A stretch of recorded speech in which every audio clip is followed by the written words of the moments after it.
I think we're ready to begin. Lilit, Armen, are you ready? We are. Yeah? Let's do that. Let's start. Let's do this. Good evening, everyone. Thank you for your patience. My name is Ara Araz, and thank you for joining this evening's conversation with political analyst Lilit Kevorkian and former diplomat Armen Kharazian. Thank you, Lilit and Armen, for accepting the invitation. It's the first of the What's Next series of discussions on the post-war Armenian reality. Special thanks are owed to our sponsors. They are the Ararat Eskidja Museum, the Armenian Bar Association, the Armenian Democratic Liberal Party, or Ramgavars, Armenian Network of America, Daughters of Vartan, Sahagamush Otyag, Justice Armenia, Knights of Vartan, Bakraduni Lodge, the National Association for Armenian Studies and Research, or NASR, and the Kalus Gulbenkian Foundation Lecture Series on Contemporary Armenian Issues, and St. Leon Armenian Church. The purpose of this evening's discussion is to widen our understanding of how we got here, what is happening, and what is at stake. To this end, Lilit will examine events since 2016, while Armen will provide additional background and frame the discussion within the context of Armenia's state-building experience. Together, and with the help of our audience, you, they will also look at the need for new approaches. Lilit Kevorkian, former Soviet republics. She's a frequent contributor to major media outlets, and earlier in her career, she worked for the Ministries of Foreign Affairs and Economy in Armenia. Armen Kharazian is principal attorney of Washington, D.C.-based Kharazian Law, where he represents clients in white-collar criminal defense and investigations pertaining to, among other matters, Foreign Corrupt Practices Act and anti-money laundering statutes, export control and sanctions, the Foreign Agents Registration Act, and the Lobby Disclosure Act. Armen is a former member of Armenia's Foreign Service, where he held senior positions as Deputy Chief of Mission in Washington, D.C., and head of the Foreign Ministry's Arms Control and International Security Affairs Department. His prior postings include Armenia's missions to the OSCE, IAEA, and the CFE Treaty Joint Consultative Group in Vienna,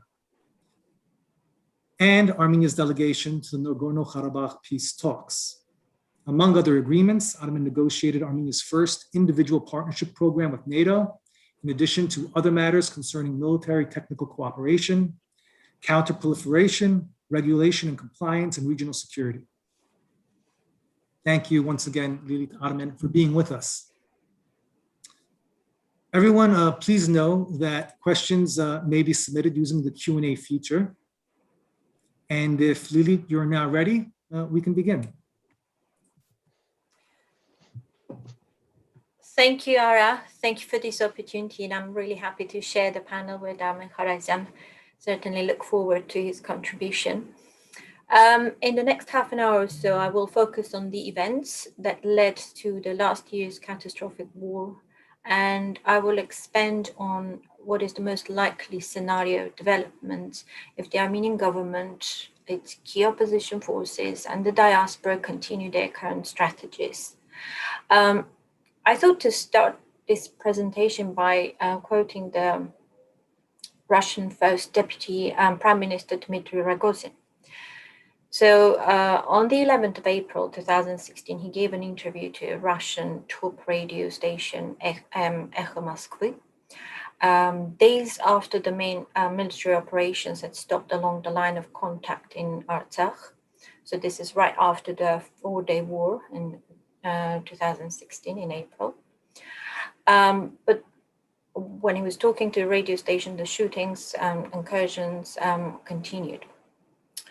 So he was asked about his recent 2 trips to the capital of Azerbaijan within a space of months, where he declared that arms sales to Baku will continue regardless the 4-day war.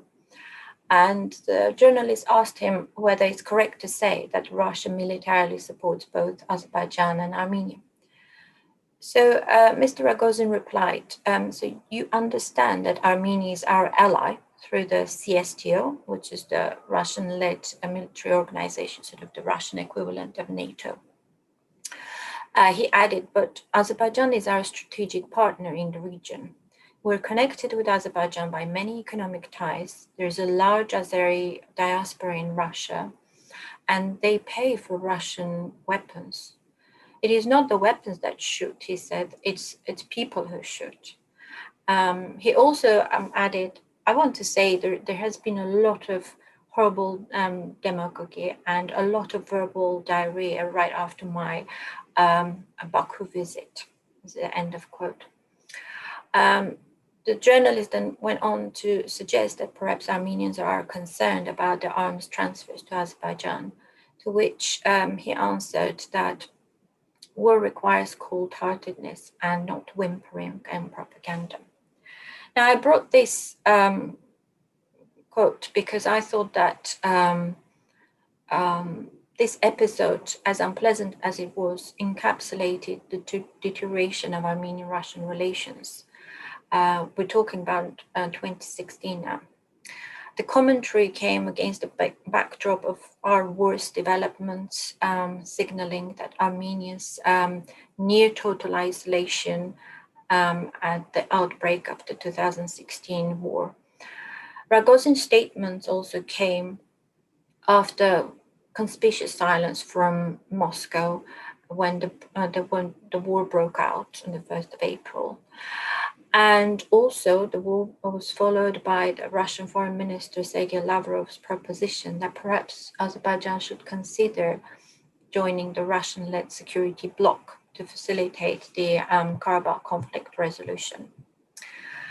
It also happened at a time, this commentary came at a time when Armenia's key partners through the Eurasian Union canceled their meeting in Yerevan, basically not to upset Azerbaijan, whilst the Russian Premier Medvedev traveled to Baku on the 7th of April together with Deputy Prime Minister Rogozin, where they stated that arms sales to Baku will continue.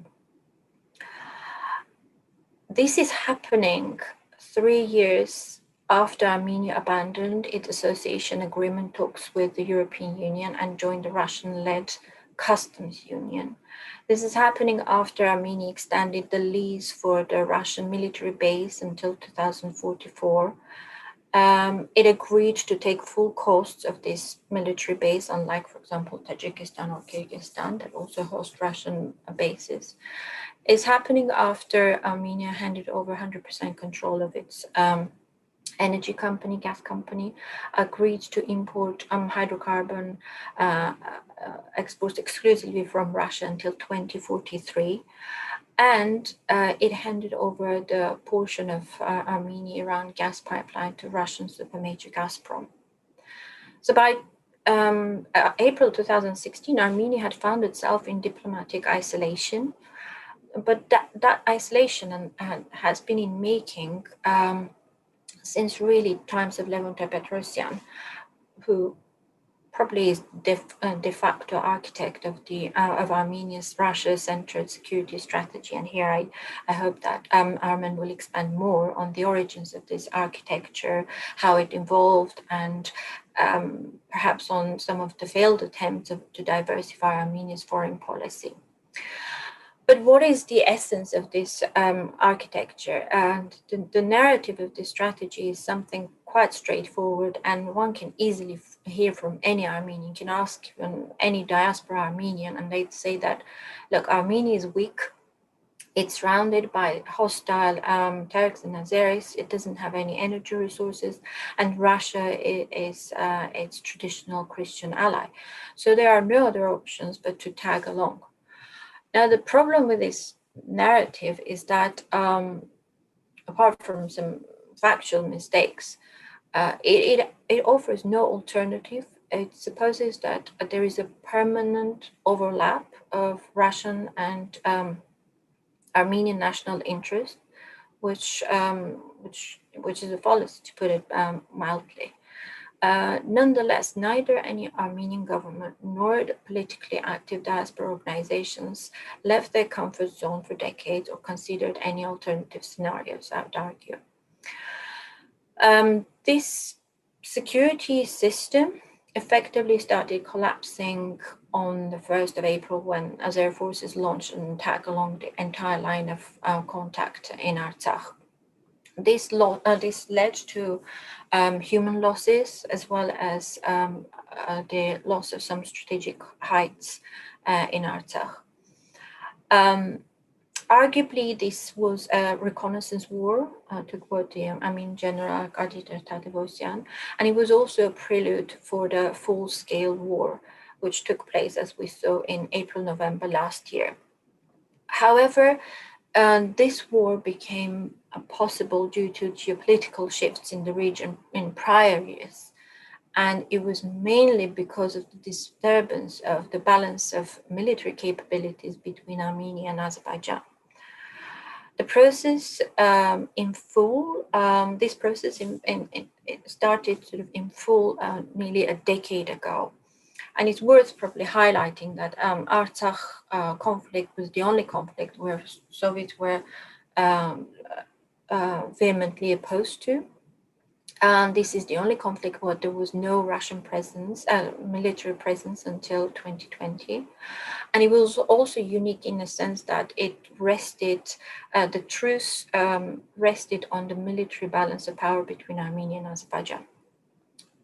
It's worth also mentioning that in 1990s, members of OSCE, under auspices of which the peace talks have been happening, they agreed on the embargo of large-scale arms sales to the parties to a conflict to prevent the outbreak of new war. However, this balance started shifting after Azerbaijan sealed a large arms deal with Russia. It was worth around $5 billion, and it launched the reform of its army in 2010. By the time of 2016 war, Russian arms sales accounted for 85% of total Azeri arms imports. And it's also interesting that Armenia had arranged for delivery of new weapon systems in 2015 using about 200 million US dollar credit that they took from Russia, but these weapons never arrived. Well, they actually arrived, but after the 2016 war, when Armenia agreed sort of reluctantly to join Russian air defense, the consequences of which we saw during the 2020 war. I was wondering if I could share some slides here, because probably the visuals will give a better explanation. I don't know if you can see my screen. Yes, Lilith, we can. Okay, so just to show you the comments I was making about the arms transfers. In terms of total arms transfers, this is CPRI data. Russia accounts for 60% of all Azeri arm imports and 93% of total Armenian arms imports. Now, it's worth breaking this down, and this is what I wanted to show. On the left-hand side, you can see the Armenian arms purchases. Again, it's the same source, CPRI. And you can see that it's quite patchy. Whereas with the Azeri imports, you can see that there is a very clear trend. There's a significant pickup starting from 2010. And this is the main window of Russian transfers. So between 2009, when the contracts were drawn up, and really major last deliveries happening in 2017. In absolute terms, you can see that the most of these arms purchases for Russia, for the Azeri army, came from Russia.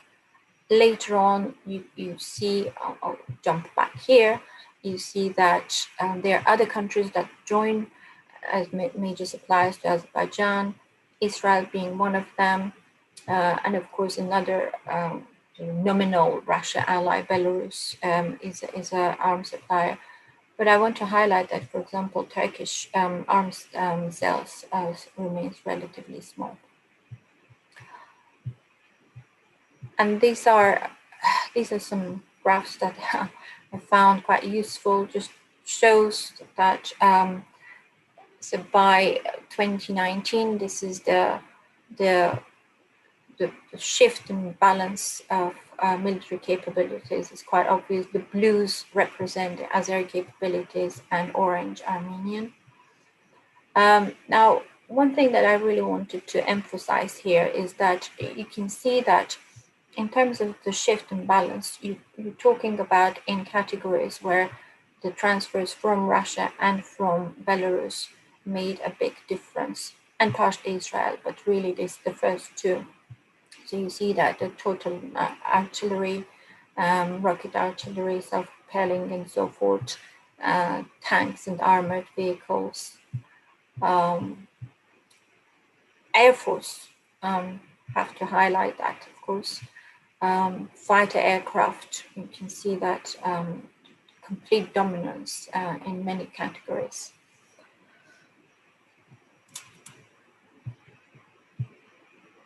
So let me just jump back, or I can leave it here for you to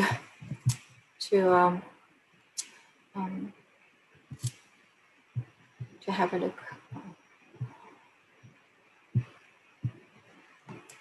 So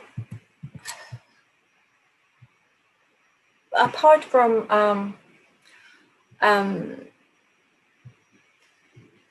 so apart from these military arms transfers, there were several events, several milestones that led to Russian-Azeri strategic cooperation. And I would say that. Excuse me, Lily? Yep. Hey, Lily. There's a little bit of a rustling sound or some other sound going on in the background. It started when you started showing the slides. I don't know if it's related to the slides, but it's kind of coincided with that. Okay, is this? Maybe it's the moving of a mouse, maybe moving of your mouse on your computer. I don't know, but there's like a little bit of a rustling. Armin, do you hear it also or no? I do. Yeah. Just a little bit. Right. It doesn't, I can still hear what she says. Yeah, but there's a little bit, now. some interference though. If you Okay. can detect, if you can identify it and, and remedy it, that would be great. If you can't, it's okay also, like Armin said, but if you could, remedy it, it would be great. I wonder if it's the fan of the computer. Oh. It could be permanent. I'm afraid. It's okay. I don't see any other source. Like right now, I don't hear sorry. It. Right now, I don't hear it, for example. Okay, that's good. Maybe it will. Maybe you'll get used to it. Yeah. Now I heard it. Maybe I wonder if it's the wire from your earphone. I wonder if is that rubbing against something? Is that rubbing against your sweater? Maybe could that be it? Not really. Is this okay? Maybe. Well, speak and I'll let you know. Is this okay? Yeah, I think so. Okay. But let's go. Let's continue. All right. Sorry. I'm sorry about that. That's all right. So I just wanted to mention some of the milestones that happened in Russian-Azeri strategic cooperation, and the key development regionally was the 2008 Georgian War. And it was very clear that these frozen conflicts were becoming activated. And this is a time when Russia is reviving the idea of customs union and Eurasian Economic Union. This was sort of seen as Russia's answer to European Union expansion. And as Georgia was drifting away from Russia, it was very important for Moscow to make sure that Armenia stays under control and possibly start bringing back other former Soviet states into this economic integration project. Of course, it has to be said that Armenia was already sort of reorienting itself towards Russia, and this has happened, at least economically, under Robert Kocharyan. Now, I wonder if I can show you a few more slides without causing more trouble, but let's try it and hopefully it will work. I just want to show you this. This is the Armenia's export destination. Data is from 2002. And it just shows the Armenia's key external trade partners. I don't know if many knew, but Belgium, for example, was the top trading partner, followed by United Kingdom. Israel was another one, and Russia accounted only for 11% of Armenian exports. Now, fast forward to 2019, and the picture has changed dramatically, as you can see, and Russia is the dominant destination.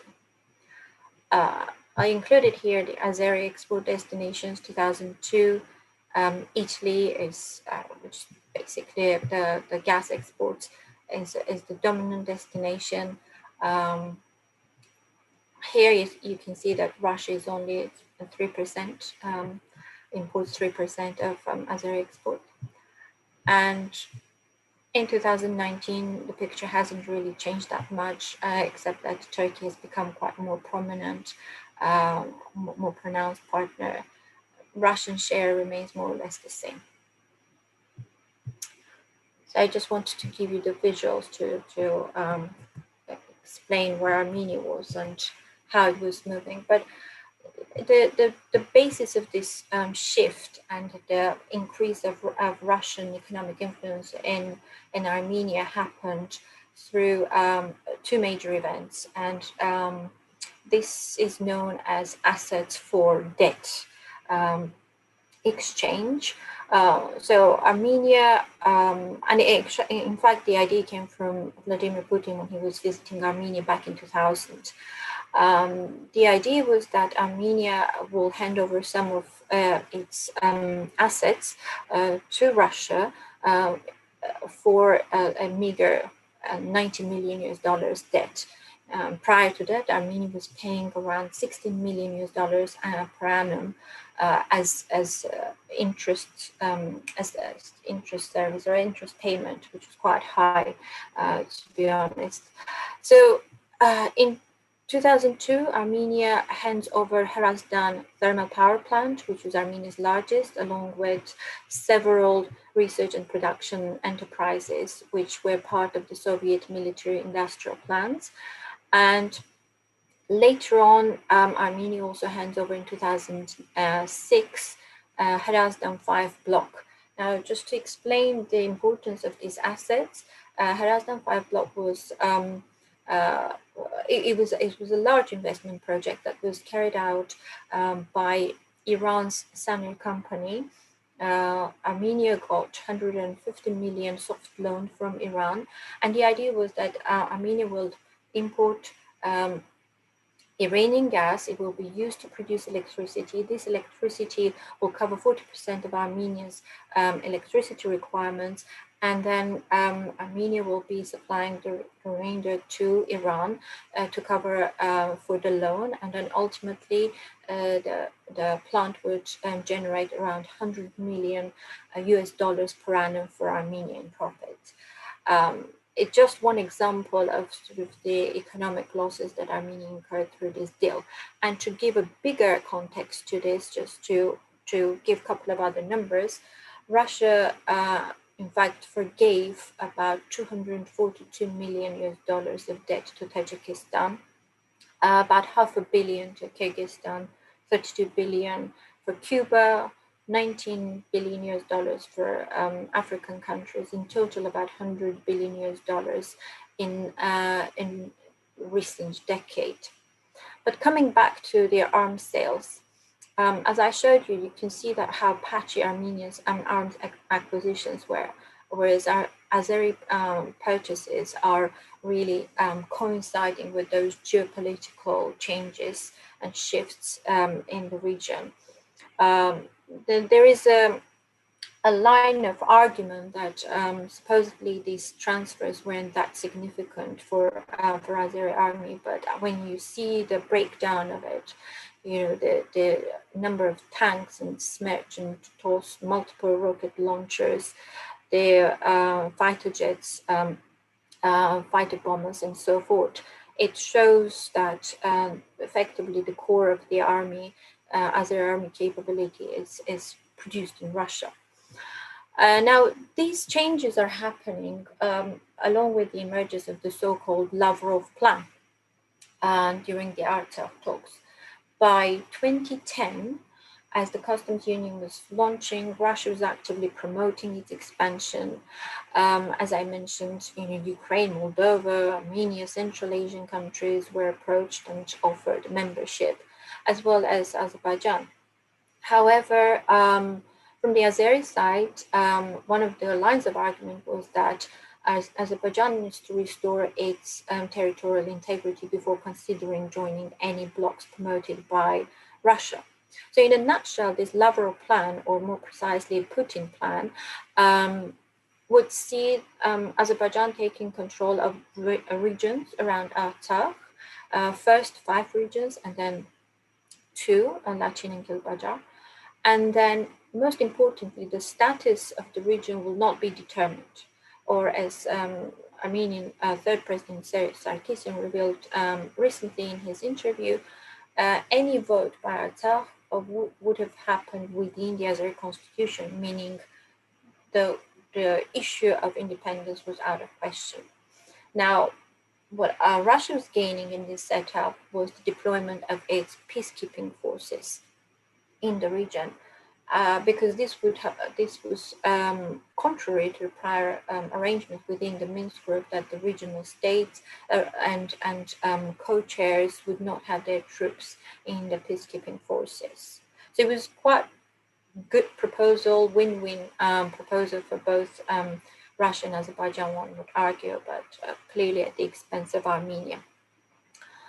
There were other sort of developments happening that showed that Azerbaijan was also recalibrating its policy towards Russia. So in 2000, Azerbaijan was touting itself as a country that was opposing Russia, that was offering an alternative to Russian oil and gas supplies to Europe. Azerbaijan, in fact, kicked out Russian military contingents from its Gabala radar station in 2012. And by the way, this is happening while Russia is supplying weapons. It has already started supplying weapons to Azerbaijan, and the way it was done, the Azeri authorities increased the rent for the station from $7 million per annum to $300 million per annum. So it was basically an impossible offer, and obviously Russians didn't accept it and they left. But it appears that the Russian military industry was really keen on delivery of these arms to Azerbaijan. But what we're seeing by 2013, Azerbaijan is also sort of reviewing and recalibrating its energy export ambitions. By then, it has already shelved off the more ambitious and European Union-backed Nabucco energy pipeline project, which would ultimately see the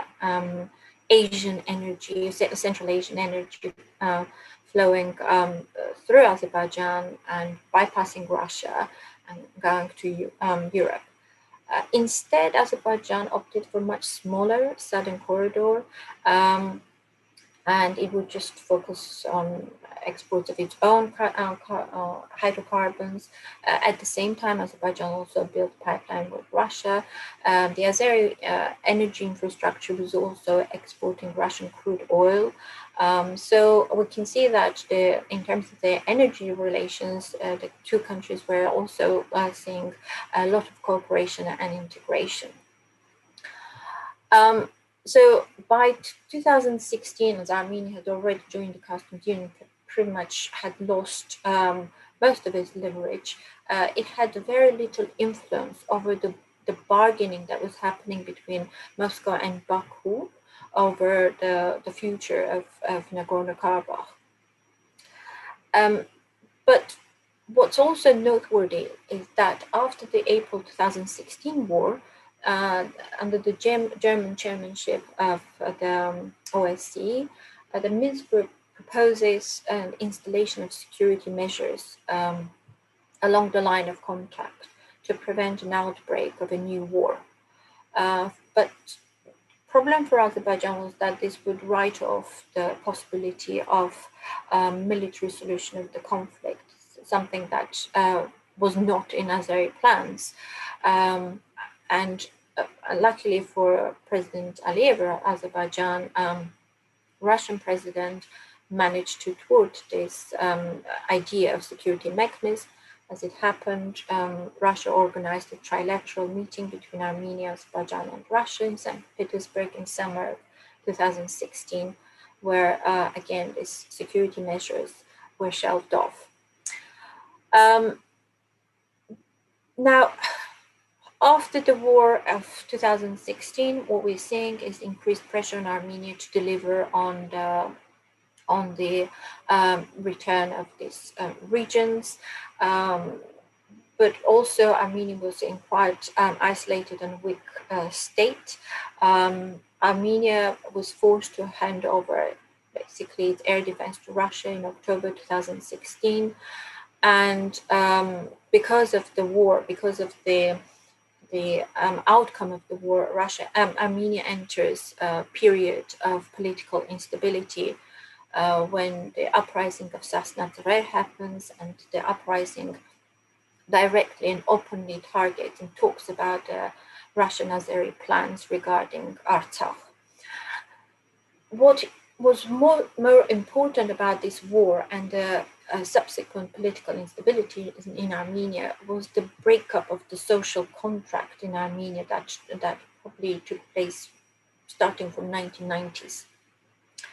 In a nutshell, it was an agreement between Armenian elite or oligarchy and citizens, whereby Armenian citizens would tolerate, lack of freedoms, lack of economic opportunities, poor living standards, even the geopolitical choices, as long as the oligarchy guaranteed Armenia's and Artsakh's security. It was clear that Ser Sarkisyan was seen as someone who lost the war, but what was more important, he was seen as someone who came up with who had this security architecture, Russia-based security architecture, which has stopped working both for Artsakh and Armenia. Arguably, April war was not a clear-cut victory for Azerbaijan, and some Russian experts and also government sources in Armenia had alleged that Armenia was deterred by Russia to stage a counterattack, as it would have led to potential Azeri losses, a potential political upheaval in Azerbaijan that could have jeopardized Russia's valued strategic partner Aliyev's position. But on the other hand, Ser Sarkisyan stepping down was not a big loss for Russia. After all, Sarkisyan had openly suggested in his interview right after the war, the interview that he gave to Bloomberg, that there were forces that wanted to bring peacekeepers to Artsakh. So he was alluding to Russian plan. Sarkisyan went to see Merkel immediately after the ceasefire, where he declared that that Armenia was left alone in this war, that Armenia was fighting with weapons from 1970s. So, in a nutshell, we're seeing that with the 2016 war, the security structure is crumbling. There's a looming war, and it was and this threat, this risk of looming war, lifts that straitjacket from ordinary Armenians. The status quo around Artsakh is collapsing, and the status quo in the Armenian domestic politics is also collapsing. But so by and large, neither Sarkisyan nor really Armenian political elite had a solution to Armenia's single most important issue, the physical security of the country and Artsakh Armenians. So I think that was one of the reasons why the revolution happened, and there was a successful revolutionary change of government in April 2018. People wanted change. They associated the change with the chance to achieve two things: to break down the corrupt oligarchy that had failed to equip the country with adequate capabilities and led to impoverishment of the country. And secondly, some saw in this revolution an opportunity to balance relations with Russia and perhaps to to push back on this Lavrov plan. Revolution was a great chance for Armenia to use all its possible resources to deal with Armenia's national security crisis, because that's what it was. It was a national security crisis that started in 2016. It was a chance to engage with the US and France more widely and have a more meaningful agenda. And also it was a chance to buy time to make more better war contingency plans, to incorporate the latest knowledge of warfare seen in Syria and Libya. This includes, of course, the use of drones and so forth. It was a chance of more sophisticated foreign policy. But instead, what we saw, the Armenian political class effectively descended into infowars and military-grade disinformation campaign, where national security issues were used as, next convenient trick to discredit their opponents. So what I think one of the most damaging tactics was this so-called Soros conspiracy, that accusing this revolutionary government to be basically sponsored by Soros or serving Western interests, whereas what we saw with Nicole Pashinyan government is effectively no change in foreign policy. The Russia-based security structure remained intact. The actions of the failures of Pashinyan and his team were very costly.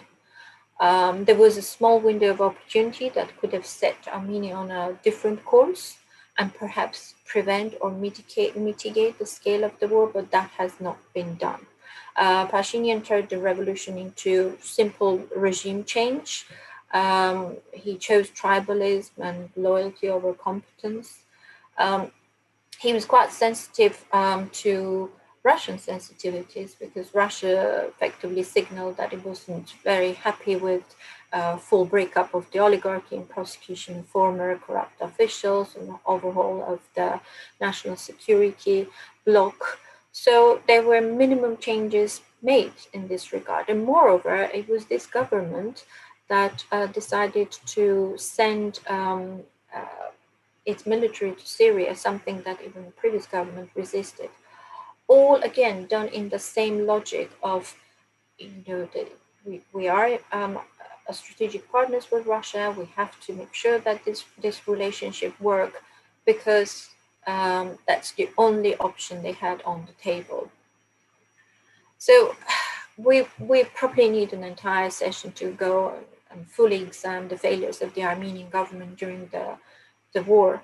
But I would just say that this 44-day war in 2020 accelerated political processes in Armenia.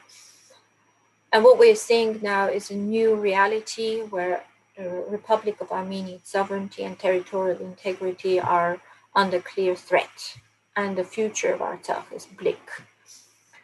What I want to highlight is that the 9th of November 2020 three-party declaration effectively shows that the Russian plan, or Lavrov plan, has been more or less fully implemented.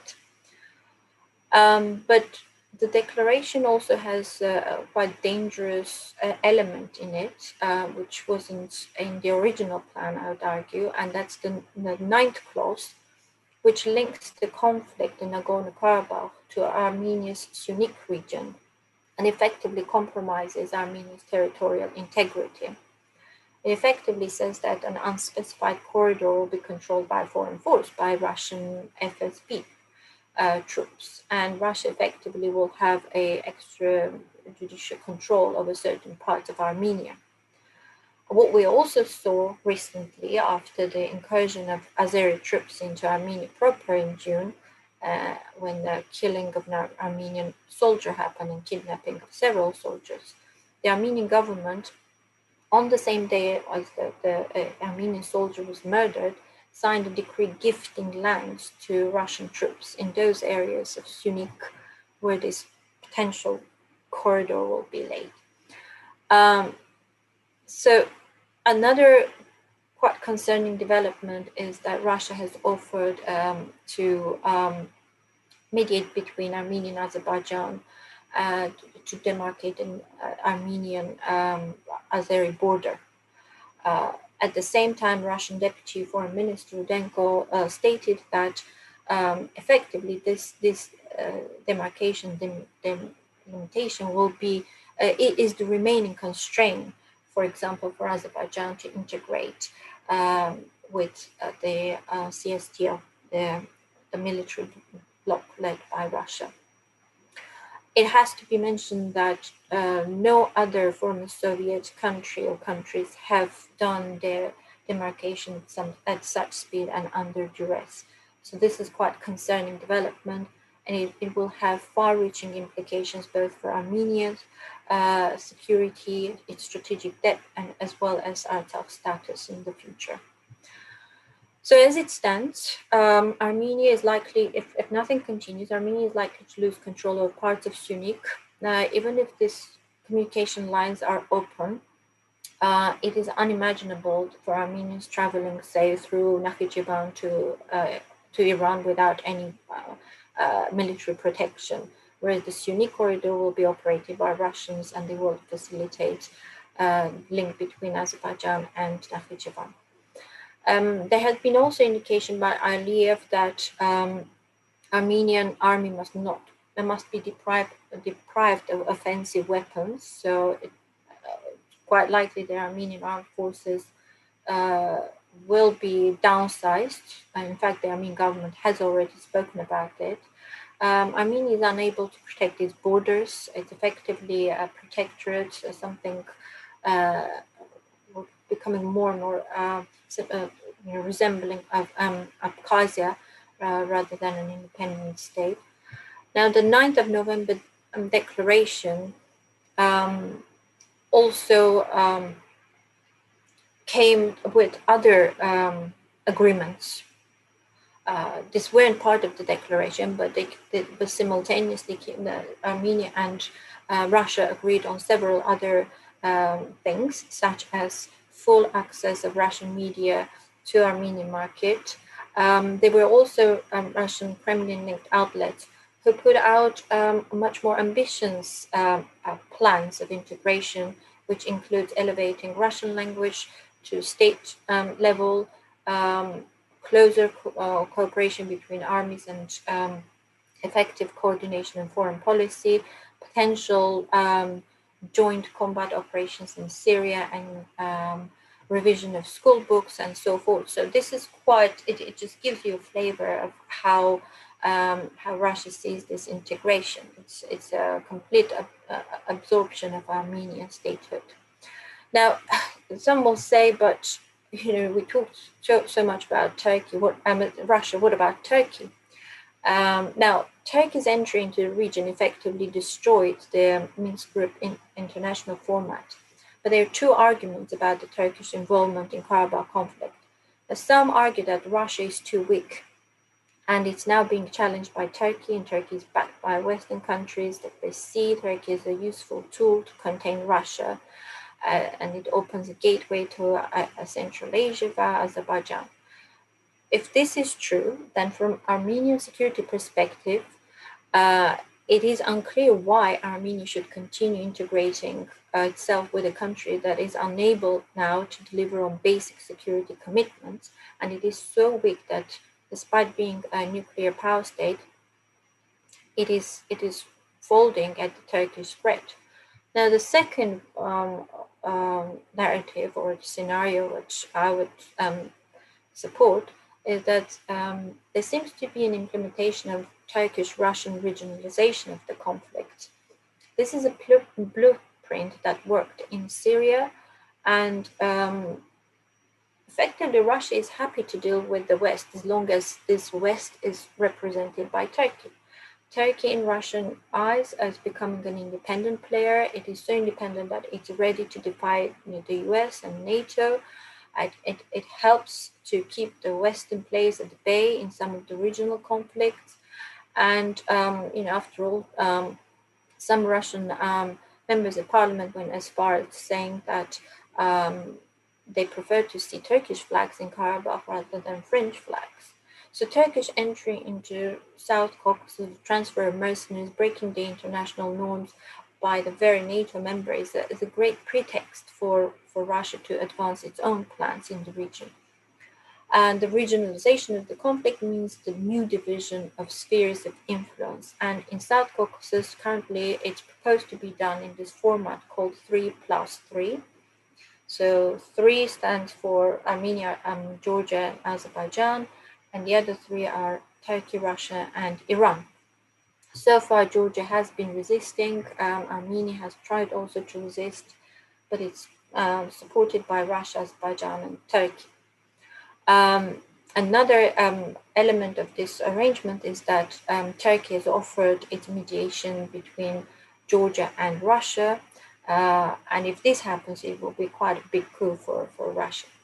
Effectively, this format gives full control or strong control over the region, its infrastructures, any potential routes from Central Asia, any potential pipelines or transport infrastructure from Iran via Armenia to Georgia and further to Europe.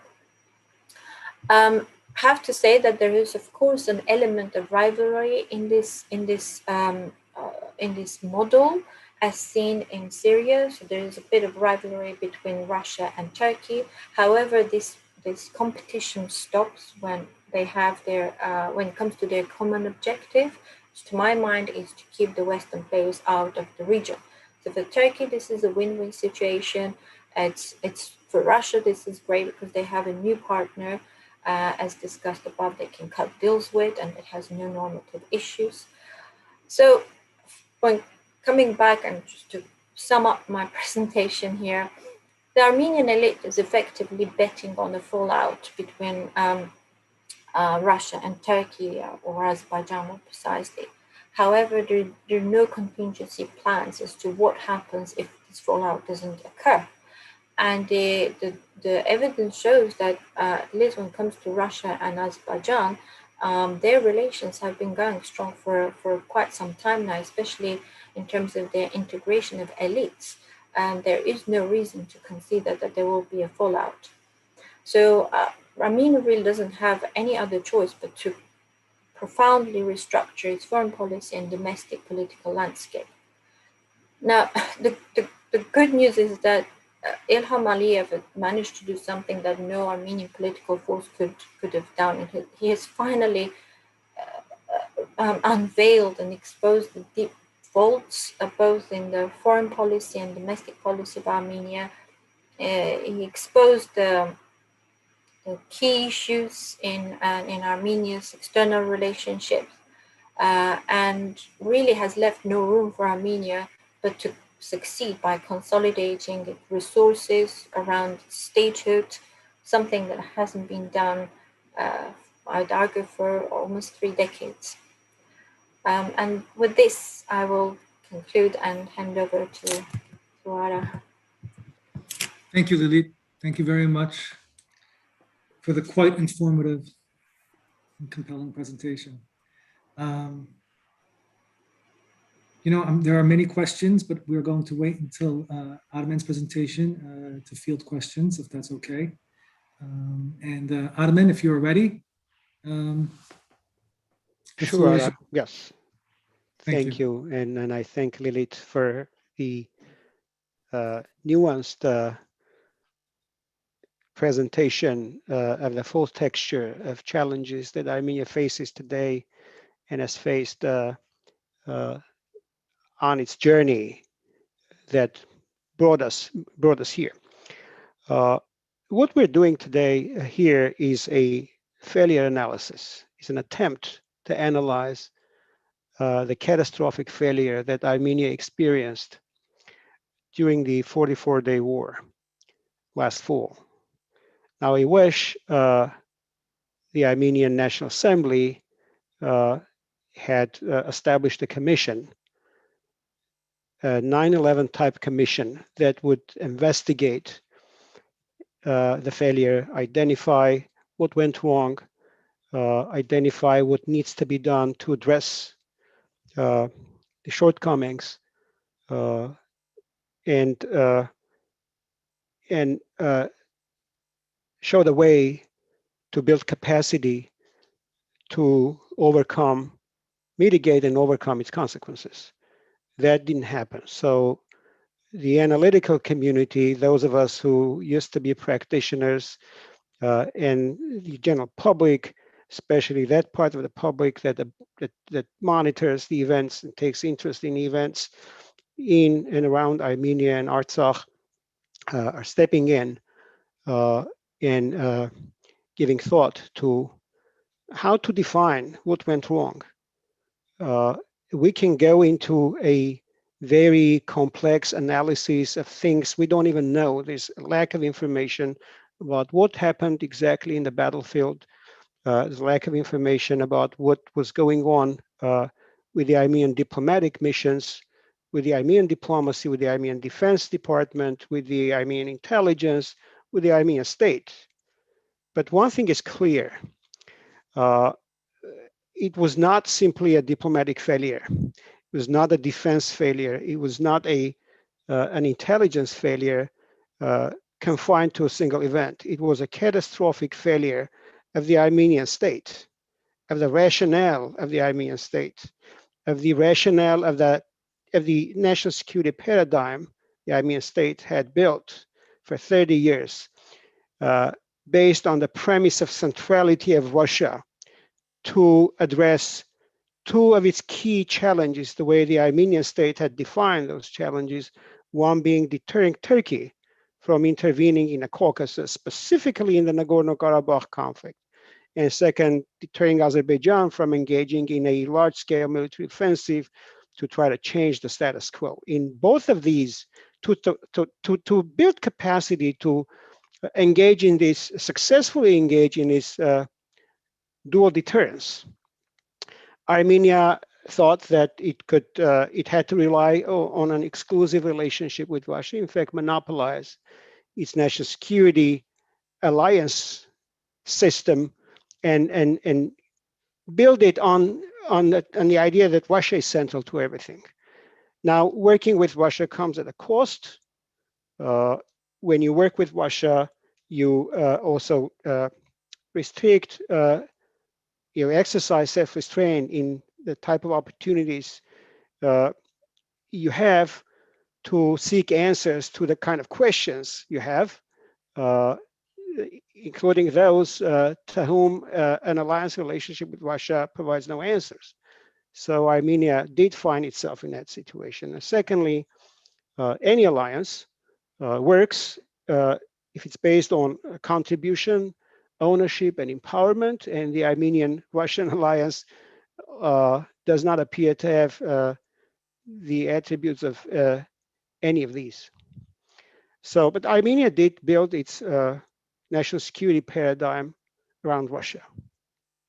And that alliance, that also includes Armenia's membership in Russia-led international post-Soviet frameworks, the Collective Security Treaty Organization, as well as the Eurasian Economic Union, the so-called Russia-led response to the EU, as well as a number of Armenia-Russia bilateral arrangements, including arrangements with respect to the common defense of Armenia's borders, an integrated air defense capacity, and so on. All of that was supposed to help Armenia address those two challenges: keep Turkey out, keep Azerbaijan down, and both failed. So here's the fundamental question. What did Armenia do wrong? You look at the battlefield, you look at how Armenia lost the war, and the key observation there is that war was lost because Armenia displayed a catastrophic inferiority compared to its adversary, Azerbaijan, in terms of technology. Not just technology, though. It also displayed catastrophic inferiority in terms of everything else that a country needs to have besides technology to make that technology work to perfection. In relationship to the kind of adversary one faces, like Armenia. I don't plant that argue that Azerbaijan conducted an exemplary superpower type military operation. However, it evaporated. it pulverized the Armenian defense because not just it had the drones that it had purchased from Turkey, but it also had a significant superiority in everything that needs to be there for those drones to work. We know that that system of capabilities is generally referred to as C6ISR. It used to be C4ISR, now it's C6ISR. It stands for Command, Control, Communications, Computers, Cyber Defense, Combat Systems, Intelligence, Surveillance, Reconnaissance.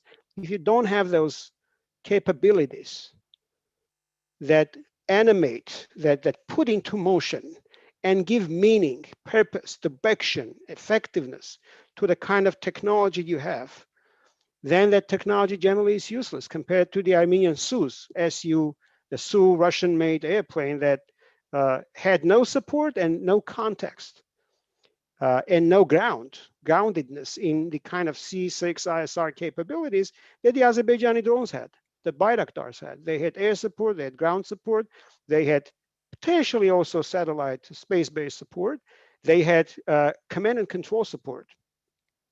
The Azerbaijani military had engaged in a series of trainings, impressive trainings with Turkey to make sure that it was prepared to act interoperably and in sync with the kind of capacity that Turkey brought into the battlefield. And they succeeded in it. Armenia didn't have any of that, despite the rhetoric that has characterized the Armenian-Russian relationship. That relationship didn't work. Russia simply didn't have the technology to help Armenia withstand the onslaught of Bayraktars. Russia also either did not have or did not want to deploy and wanted to deny Armenia the kind of capacities that would have helped Armenia fight against those Bayraktars with the kind of technology they had. So these two things, deterring Turkey, and in fact, Russia also worked with Azerbaijan throughout the war, continuing to supply it with arms and providing it access to logistics. And Russia worked with Turkey to coordinate and in fact engage in joint action as the war unfolded.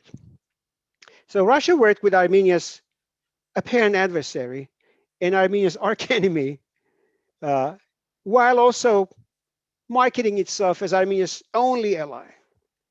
And Armenia has no response to this. Armenia had no option to do anything or did not want to explore any other options. That now puts things in perspective. How did Armenia end up here? Lilith mentioned the series of transactions that occurred in mid-90s and early 2000s that resulted in a significant surrender of Armenia's core competencies, core capabilities, including infrastructural capabilities, manufacturing, to Russia. I would add the Armenian nuclear power plant. I would add the Armenian communication system. Going way back into the mid-90s, when I was in the Armenian government as a mid-level foreign service officer in the political military affairs bureau, I recall it was sometime around early 97 when the Russians put pressure on not just Armenia, but some of the other successor states of the former Soviet Union to surrender the 4-digit semi-secure government communication network to Russia's FSB. I opposed that surrender. The Armenian government decided otherwise, but there were other countries that also opposed it. For instance, I recall that Ukraine vehemently opposed surrendering its former. This is known as the government communication network. It's a 4-digit based government communication network that runs parallel to the general telephone network in the country.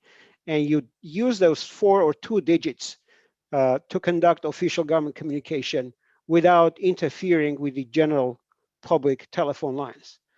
It's not a classified network, but it's an official use network. And so Armenia surrendered control of that network to Russia already in very early, in mid to late 1990s.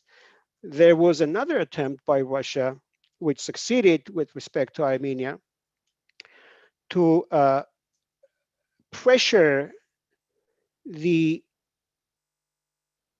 countries who had inherited manufacturing capacity that could produce, manufacture Russian-designed arms, weapons. Russia exerted pressure on these countries, including Armenia, to surrender their ability to set independent prices for these products and instead defer the pricing policy to Russia. In other words, they could manufacture AK weapons, AK rifles, but they couldn't set the pricing. They couldn't independently, which means they couldn't independently market, and they couldn't really control the trade in the kind of weapons that they had rightfully inherited, including a share of the design. So these attempts happened. Armenia acted in a very differential way to Russia every time we saw that pressure coming. And gradually Armenia surrendered much of its national capacity to Russia, denying itself, in fact, incremental pieces of its agency.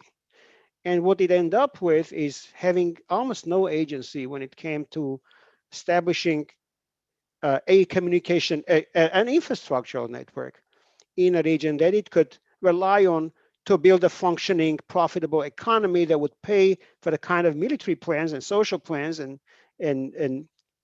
welfare and health policies that any effective government had the responsibility to have. So Armenia did not have an economy. It surrendered its core capacity, core competencies. It in fact caved into Russian pressure to not build core competencies, including the Iran-Armenia gas pipeline with a large enough diameter so that the pipeline could serve regional purposes. In fact, they also surrendered its ownership of that power plant, surrendered the management of the Armenian nuclear power plant, denied itself the numerous opportunities that came its way to build a new nuclear power reactor, including, to my personal knowledge and official knowledge, 2 opportunities from the United States, 2 very serious, tangible opportunities from the United States. My understanding is there's been a 3rd one, which I was not involved in, but I can talk to the other 2. Armenia denied itself the opportunity to work with major Western companies like Cisco that was extremely interested. I recall back in 2001 during the World Bank, IMF, and US government-sponsored Armenian Investment Forum in New York, where Cisco was one of the key presences trying to build a relationship with the Armenian government to help Armenia establish secure communication and networks, and that didn't work. Northrop Grumman attempted to come to Armenia, and the Armenian government denied, rejected, turned down that overture. I was the Armenian DCM when Northrop Grumman approached Armenia, suggesting in tandem with the TDA, Trade and Development Agency, one of the agencies that made up the U.S. export financing community, TDA generally providing for feasibility studies. Northrop Grumman wanted to do a feasibility study in Armenia, Georgia, and Azerbaijan with a view to help these countries build civil aviation traffic control systems. To my knowledge, Azerbaijan and Georgia welcomed Northrop Grumman. Armenia turned it down. So there have been, there's a documented record of the Armenian government deliberately denying itself some of those opportunities that any reasonable nation would have jumped at and seized. And it's hard to explain, not just to the audience, but to myself, how could a country that cares about its agency, that understands its challenges, that wants to build capacity to do two critical things for it to survive: A, provide for the safety of Artsakh, and B, provide for its own protection, defense, and economic development, deny itself those opportunities. And the wisdom in a way the Armenian government used to articulate it was, we don't want to offend the Russians. We don't want to do anything that would make the Russians mad. We don't want to do anything that would make the Russians mad and force them to retaliate against us by maybe arming Azerbaijan and encouraging Azerbaijan to attack Armenia and take away Artsakh. Well, guess what? It happened. It happened precisely because Armenia denied itself the key capacity that defines any independent nation, independent agency. So with that agency non-existent, let's see what Azerbaijan did. Azerbaijan moved on to following the establishment of the first ceasefire in the region in 1994, May. Azerbaijan engaged in a strategic effort to develop its oil and gas resources and develop its strategic infrastructure to deliver those resources to foreign markets, to develop alliances and partnerships that would help it, A, gain the financial and economic support to build these systems, and B, gain the diplomatic muscle to, again, create political support, but also mitigate whatever risk would come if they were to engage in these type of activities, essentially building an independent access to the world economy, coming from nowhere, landlocked as Armenia, and really in a much more geographically challenged position than Armenia. I don't think Caspian Sea equals to what one would term sea access for Azerbaijan. Azerbaijan was as landlocked as Armenia was, but they did it. They built a pipeline through Georgia to the Black Sea. They built a pipeline through Moscow, through Russia to Novorossiysk. They built a pipeline through Georgia again to Turkey-Ceyhan, the Baku-Ceyhan pipeline, the Baku-Novorossiysk pipeline, and Baku-Supsa pipeline, 3 pipelines.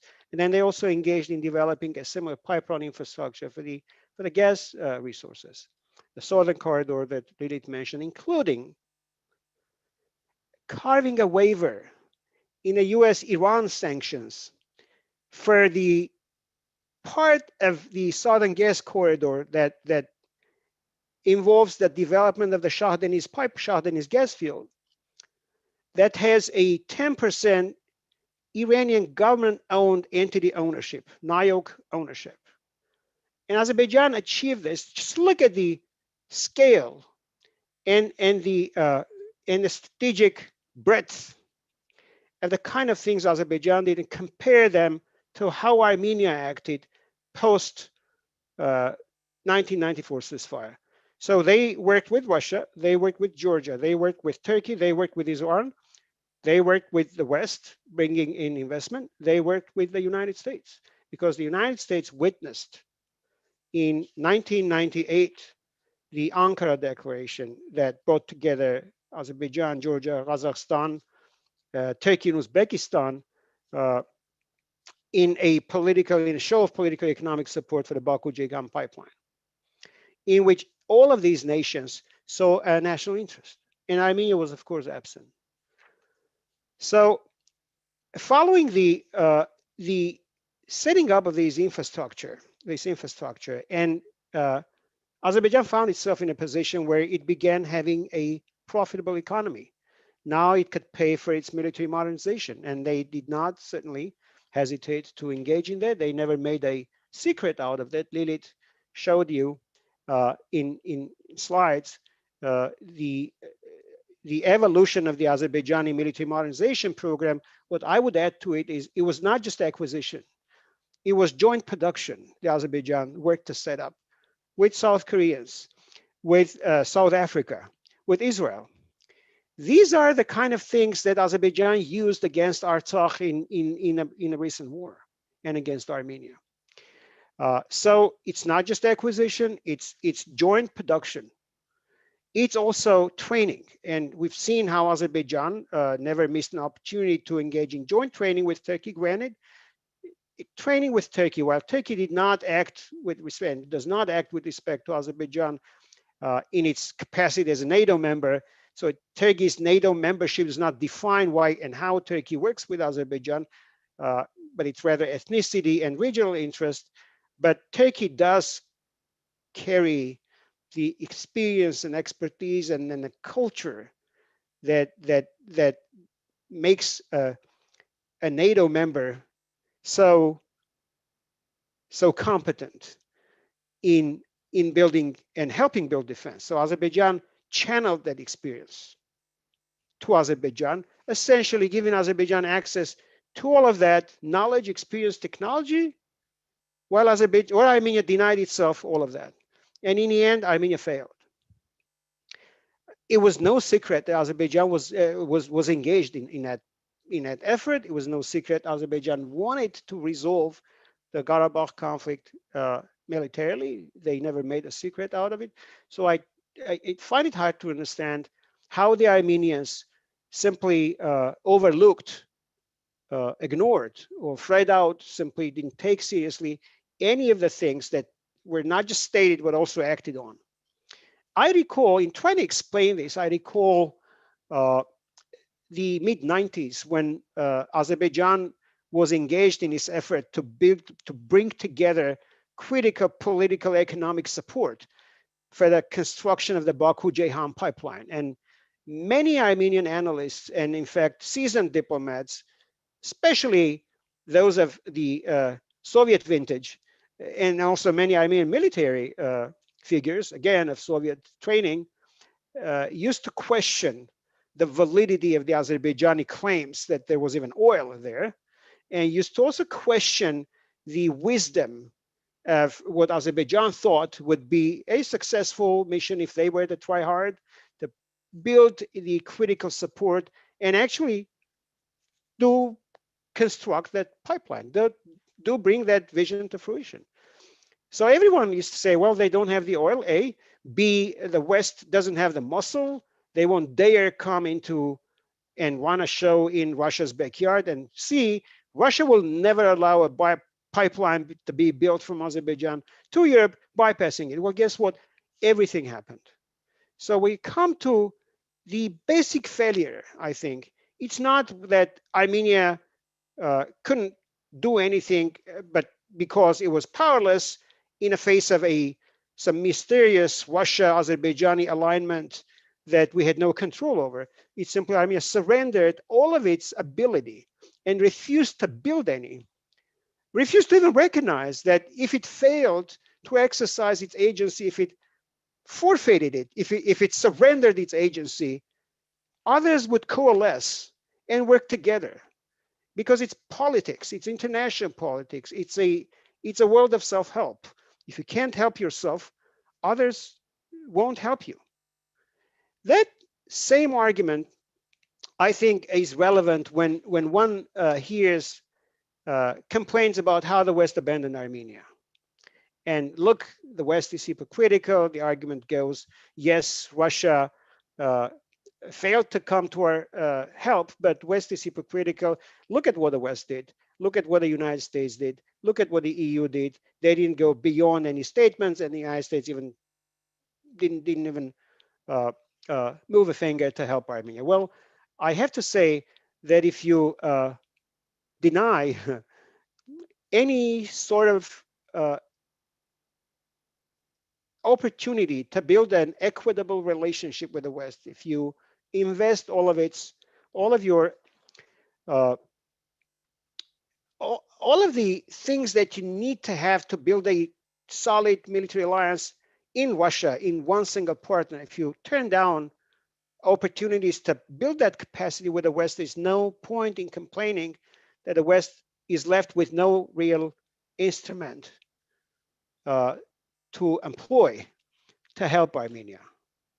And we can go into a detailed discussion about what sort of challenges would the West face if it were to try to help Armenia.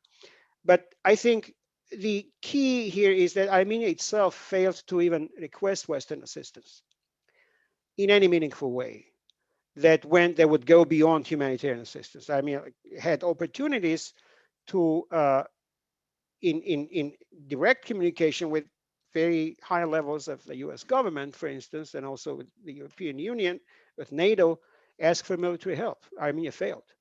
Armenia did not ask for military help. So if you don't ask for military help, there's no point in complaining that there was no one to help you militarily.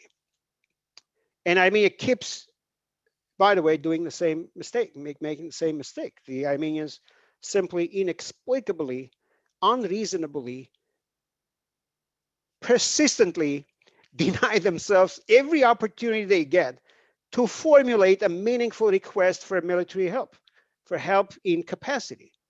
And I could go on and explain what I mean when I say that there is a way in which the West could have and still can provide critical capacity to Armenia, critical knowledge to Armenia to build capacity to better defend itself and not rely on perceived Russian help. But Armenia has failed to do it.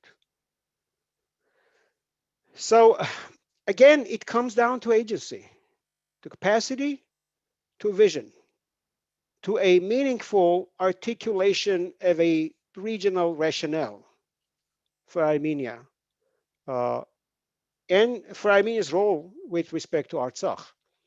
And without articulating that vision and identifying the objectives, without detaching it from what I think is a parasitic reliance on some perceived Russian help, Armenia cannot simply handle the gigantic task that it now faces in the form of a fatal threat to its independence and sovereignty, as we observe Armenia surrendering now the control of its borders to Russia from within,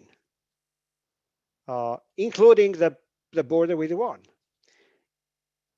including the Zvartnots airport. If any of you haven't noticed yet, when you land in Zvartnots airport, the folks that greet you in those booths are the Russian FSB officers.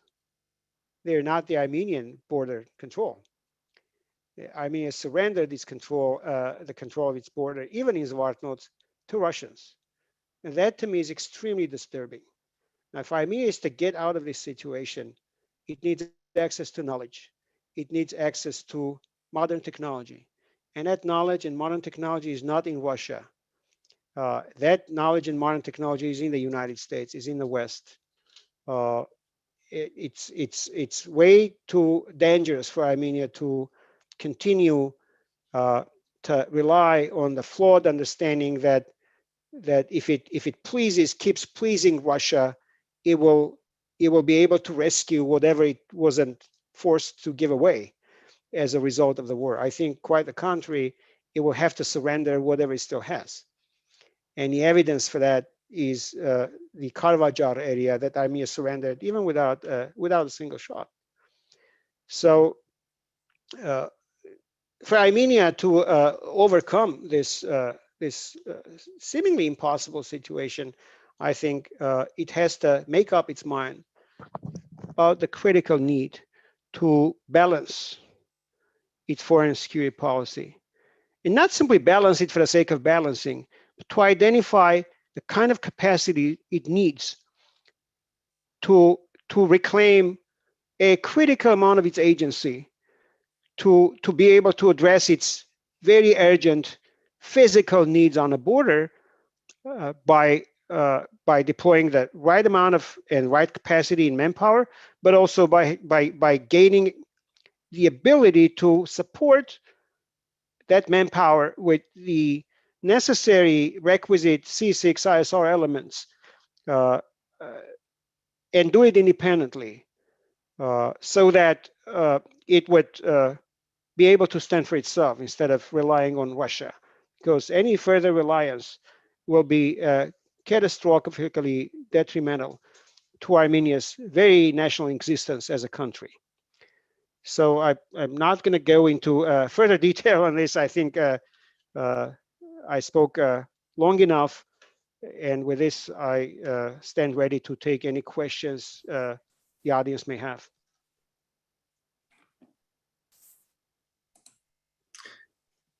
Thank you. Thank you, Armen, for again, a very informative discussion. Thank you for going back to the 1990s. Thank you for laying out a framework for the origination of some of the problems which have now come full circle and punched us between the eyes. And Ara, by the way, if I may add another thought, yeah, please do. And I think it would not do complete justice to our understanding of what went wrong in this war if we didn't take into consideration the global pandemic that had significantly weakened the kind of international response that an Armenian call for action could generate. That's number one. Number two, the Trump administration and the kind of foreign policy that administration was engaged in, that in my view was characterized by strategic withdrawal from some of the areas that turned out to be really detrimental to not just Armenia, but also some of the Armenian communities in the Middle East. And the kind of opportunity it created for Russia-Turkey flirt in the Middle East, specifically in Syria, in Libya, and as we saw in the South Caucasus, particularly in Artsakh, that turned out to be the weaker link, where the Russians and the Turks could come together in pursuit of a joint interest, although in some of the other regions, they competed with each other and in fact fought against each other. So there was a convergence and conflict involving Russian Turkish interests, but in Nagorno-Karabakh, they appeared to have coalesced in a way that put Armenia at a very significant disadvantage. I think this needs to be taken into account. I think looking forward, one would have to look at the potential. And I mentioned Armenia reinventing its geopolitical rationale, just like Azerbaijan did with Baku-Ceyhan. I would look at the potential now of a possible Armenia-Georgia regional vision, which would bring Armenia into a context more favorable for a United States, for a more solid United States response compared to how an Armenia-US relationship could evolve had there not been for such a regional context in which Armenia and Georgia could be acting together. Third, I think, is Armenia's ability to project a geopolitical shadow on Nakhichevan.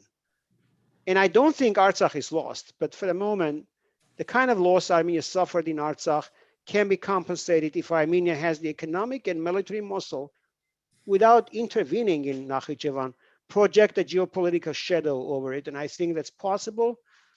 It's hard to even wrap arms around that concept, but I think Armenia can do it. Armenia has done it in the past and can do it now. Third, Armenia needs to be very solid and firm about not letting anyone, including Russia, take control over its sovereign territory, whether it's for the purpose of opening a communication corridor for Azerbaijan or for the defense of its own interests, disguised under a claim for defense of Armenia's interests. That should never happen. Armenia should never surrender its control of the border with Iran or any square inch of land within its sovereign borders. I think what Armenia needs also to do is to contingent on the potential improvement between the United States and Iran, Armenia needs to factor in that likelihood in its vision. And if that were to happen, prepare for it and shape, in fact, that sort of an eventuality, because the kind of opportunities that would open for Armenia, and I would simply mention one key opportunity, if Armenia is able to also work with the Georgians and with the United States, that would put Armenia at the center of a potential cross-regional strategic communication network that would connect the Black Sea with the Persian Gulf. And if you think of the Black Sea and extend that vision toward to cover Ukraine, you end up talking about the Baltics, Ukraine through the Black Sea, connecting to the Persian Gulf, Dubai in particular, via Armenia and Georgia. That is and I don't know what the probability is for that. This is something from the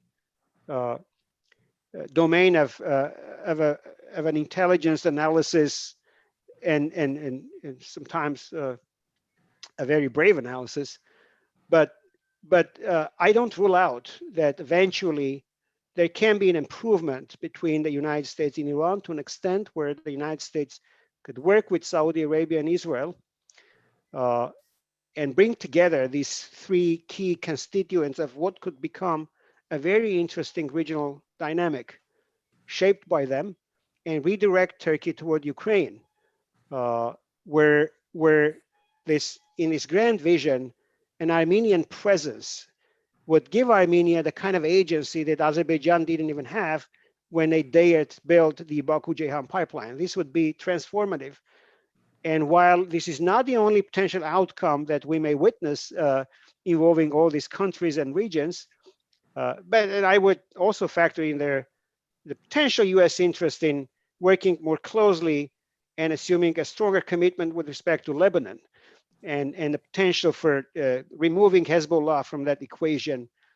I think there's some very real ideas floating around here. This doesn't come from me, it comes from my observance of the regional political dynamic, the security dynamic, that Armenia has to be very serious about and has to think of scenarios that it would rely on if it were to notice certain materialization of these developments. If this were to happen, Armenia needs to be prepared, and I think that's the best case scenario. There could be other scenarios. Armen, if I may ask then, to Sure. what extent is it critical that Armenia maintain sovereignty exclusive? I think sovereignty already means exclusive, but just to emphasize exclusive sovereignty over the Sunni region if the possibility of a Black Sea, Persian Gulf corridor transit route were to I think we would be out of our minds to even think about an outcome or a likelihood where Armenia would not retain sovereignty, an absolute and exclusive sovereignty over any single square inch of its territory. There's just no alternative to that. No reasonable country, no self-respecting nation would ever consider surrendering any part of its sovereign territory to a foreign government, whether it's Russia or Turkey. What difference does it make? What difference did it make during the Karabakh War, the recent Karabakh War? Was it Russia or Turkey? Turkey could have as well been our ally. We would have ended up in the same situation. So no, I think it's absolutely critical that Armenia does not feel alone, does not feel powerless, does not feel defeated. Like for 30 years, Armenia kept under control all of Artsakh. Yes. For history, 30 years is nothing. And I think we can still do it. All it takes is faith, competence, and hard work. Right. And then with regard to then the article in the armistice agreement or the ceasefire agreement that provides for the corridor through Sunik, what do we think about that then? Look, the whole concept of a corridor needs to be discredited and rejected, turned down. It was imposed on Armenia under distress. I wish I were one of those negotiators. I would have turned it down. They did not. Part of it was, again, distress. Another part of it was simply that they were misinformed and uninformed about the kind of context in which the communication issues, also those involving Mehri and Razakh, Ijevan Razakh and Gyumri Kars, have generally been discussed within these negotiations. There's Thank you, no Adnan. corridor to think of. There can be in due course a lifting of the blockades and can be a reciprocal movement of passenger and cargo traffic along that railway or along the road that runs parallel to the railway, and that in conjunction with the opening of the Gyumri-Kars railway, of the opening of the Ijevan-Kazakh railway up in the northeast of Armenia and respectively northwest of Azerbaijan, and along some of the other measures that can be taken to reclaim the commercial integrity of that space. However, those measures come after the resolution, not before. They cannot precede substantive discussions about the outcome of the Karabakh status, final political outcome in Karabakh. That hasn't happened. In the political agreements I was part of negotiating, those questions came after the signing of the political settlement agreement, not right after the ceasefire declaration. So the way those issues have been framed now are completely out of context, misplaced, and incompetently and a result of an exertion of pressure on Armenia and Armenia's incompetence in accepting them. They need to be rejected. Thank you very much. Lily, this is a question for you. And we have many questions, and I'm sorry to all our audience members, because clearly we're not going to get to all your questions, but we'll do our best to combine and present. If Armenia were to restructure its foreign policy and geopolitical calculus and strategy, what could be the role of China, of Iran, of the USA, of India? Lilit? And you may want to leave out the corridor discussion, because I think Armen did a phenomenal job bringing that to our attention. Can you hear me? Yes, we hear you perfectly. Yeah. Okay. What I'm observing lately is sort of an extreme in discussions about how to rebuild Armenia's security architecture, and it sort of oscillates. It's, you know, if it's not Russia, then let's just find someone like China, you know, or let's just completely focus on Iran. I think the problem is not the partners at this stage. The problem, I see two problems. First, we don't have policymakers, we don't have people who are formulating the purpose or the objectives of the Republic of Armenia. What is it that we want? How do we see ourselves as part of the region, sort of in wider geopolitics? What is it that we're actually pursuing? Do we want to be sort of part of the Eurasian setup, or are we moving away? If we're moving away from Eurasian setup, how do we build this relationship with China? I mean, are we seeing this as exclusive relationships?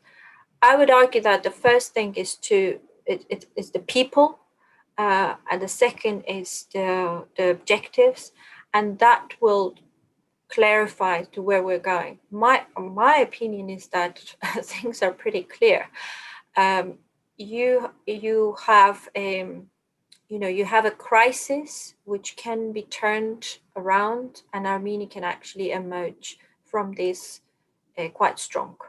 And for that, you need to have new set of people, both in diaspora and in Armenia, who will be able to outline those objectives. Now, if the first objective will be to rebuild a true capacity, defense capacity, who provides you with the best capabilities, then you go to that country or the set of countries. And to me, I think at the moment, I don't see any engagement from China, but I see great interest from the US and France in particular. And I see that, you can, once you have an agenda, then you're engaged, then you develop an agenda of engagement with India, with Middle East, and ultimately, Russia is not going to go anywhere, but you reset your relationships with Russia. But you have to have a purpose. But if you're guided by fear, by emotions, and by this continual, self-entrapment, then I don't think that you will be useful for any country or any partner. That's impossible to create partnership. Now, the good news is that, as I said, we're actually emerging. Maybe I'm an optimist, but I can see the green shoots. We're emerging from this continuous paralysis of mind, I would say. And once we emerge from that, then we will be able to have this a network of relationships. And I would argue that sort of bilateral agenda, understanding the interest of these players and weaving your own agenda into theirs is probably the best way forward. Can I just comment about there's a question, there's a comment, it says, if you turn down the corridor, you may have lost all of Artsakh. You had no leverage to refuse this. This is from Paul Shahinia. I disagree with that, because this assumes that Russia, as I said, there are two sort of interpretations. This assumes that Russia is an absolutely sort of weak power that has zero control over the region, and that Artsakh was going to be lost had Russia didn't sort of intervene last minute. Although people sort of don't explain how come they intervened last minute, and what was preventing them from intervening before that. What if Artsakh was lost? There is no reason for Russians to be in the region. Period. That's it. There are no troops.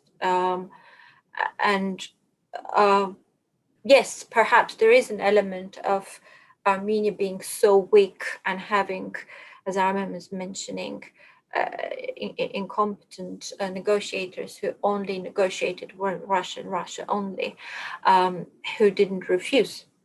And now we're paying the price for that. But I don't agree with the premise that we're going to lose Artsakh, because this just interprets the whole conflict as a sudden, or maybe not even sudden, Turkish-Azeri aggression, where Russia was sort of, was lost, didn't know how to respond, didn't have capacity. It took 44 days for it to come together and do something about it. Sorry, I just wanted to, I don't know what Armen thinks about it. Thank you. Lily, may I ask you another question? Yes, please. During your presentation, you mentioned that there's a proposal that would deprive Armenia of offensive military equipment. I was referring to what Azeri president mentioned, not just once, more than once, where he was basically referring to discussions or an understanding that Armenian army, as they call it, as an occupying army, now that it's defeated, it should be deprived from any offensive weapons. And that, any sort of attempt of rebuilding offensive capacity will be seen as attempt of a military comeback down the line. So that's what I was referring to. Okay, thank you. Armen, may I ask you a question? Sure. Given the degree of involvement of Russia, the fact that Russia's actions are driven by a single personality, Putin, and the fact that one day Putin will need to pass the baton to a successor, what will the future hold for Armenia if Armenia continues to be effectively a vassal state of the Russian Confederation? Well, my answer is Armenia should not continue to be a vassal state. Armenia should develop capacity. To develop capacity to assert greater and greater independence, and at one point simply shed the Russian yoke and start running its own affairs itself. Now, building capacity will necessarily trigger Russian pushback, potential retaliation. So while Armenia builds capacity, it also needs to develop risk mitigation strategies and in parallel carry them out as well. So this is not anything that can be accomplished overnight, but we overnight can change our minds, change our hearts, decide that we're going to take back Armenia, we're going to take back and reclaim our agency, we're going to straighten our shoulders and straighten our spine and assert control of our future. There was a question about the 5-year perspective. What would happen after Russia, after the 5 years, when the time comes for the Russian peacekeeping troops to either leave or extend their stay? And this kind of ties into that question again. First of all, there are no Russian peacekeepers there. There's a Russian occupying force in Artsakh. Peacekeepers generally are deployed based on terms of reference, rules of engagement. They're deployed between two warring parties that have established a ceasefire, a temporary peace, and they're there to keep the peace. Here, what you have is Russia having deployed its troops in the territory of Artsakh, generally, mostly where those areas are still under Armenian control, Artsakh control. And also, in my understanding, is in some areas they are no longer under Armenian control, but are formally part of what used to be the pre-war borders of Artsakh. That's not how a peacekeeping mandate, in my understanding, works. That peacekeeping mandate should provide for those troops being deployed in a buffer zone between the conflicting parties. That is not happening here. There is no separation zone between Artsakh and, in other words, the former line of contact no longer works, and the peacekeepers are not deployed along that line of contact. They're in fact deployed all over Artsakh and not on Azerbaijani mainland, Azerbaijani territory proper. So, and the Russians, if they don't leave, then you don't have Artsakh. You have a Russia-controlled Transnistria type entity within Azerbaijan that's not ours. It's not Armenian. Armenia will have no control, my understanding, over it, and whatever access Armenia has to it will deteriorate over time. And Azerbaijanis will take control over whatever means Armenia has, or vehicles or instruments as, to still access Artsakh, to deploy, let's say, military replacements, military rotation, or some other, or maybe humanitarian assistance. So this will happen if Armenia does not build capacity. So the answer is build capacity, prepare for the eventual withdrawal of the Russian troops, because I think if Armenia is able to develop capacity, if Armenia is able to help Artsakh under these excruciatingly difficult circumstances to continue to develop capacity, if Armenia does not give up the hope that it will one day regain its agency and exercise it the way any self-respecting nation should, Armenia should develop capacity, should prepare for the eventual withdrawal of the Russian troops, and should take pride in it, and should welcome that eventuality, because Artsakh is not Russian. Artsakh is Armenian. And that's what we need to work for. We didn't fight there. Our 5,000 Armenian kids didn't lose their lives for Artsakh to be surrendered to Russia. They fought for Armenia. Their allegiance was not to Russia. So that's my answer. Yes, the Russians should go. They should also go,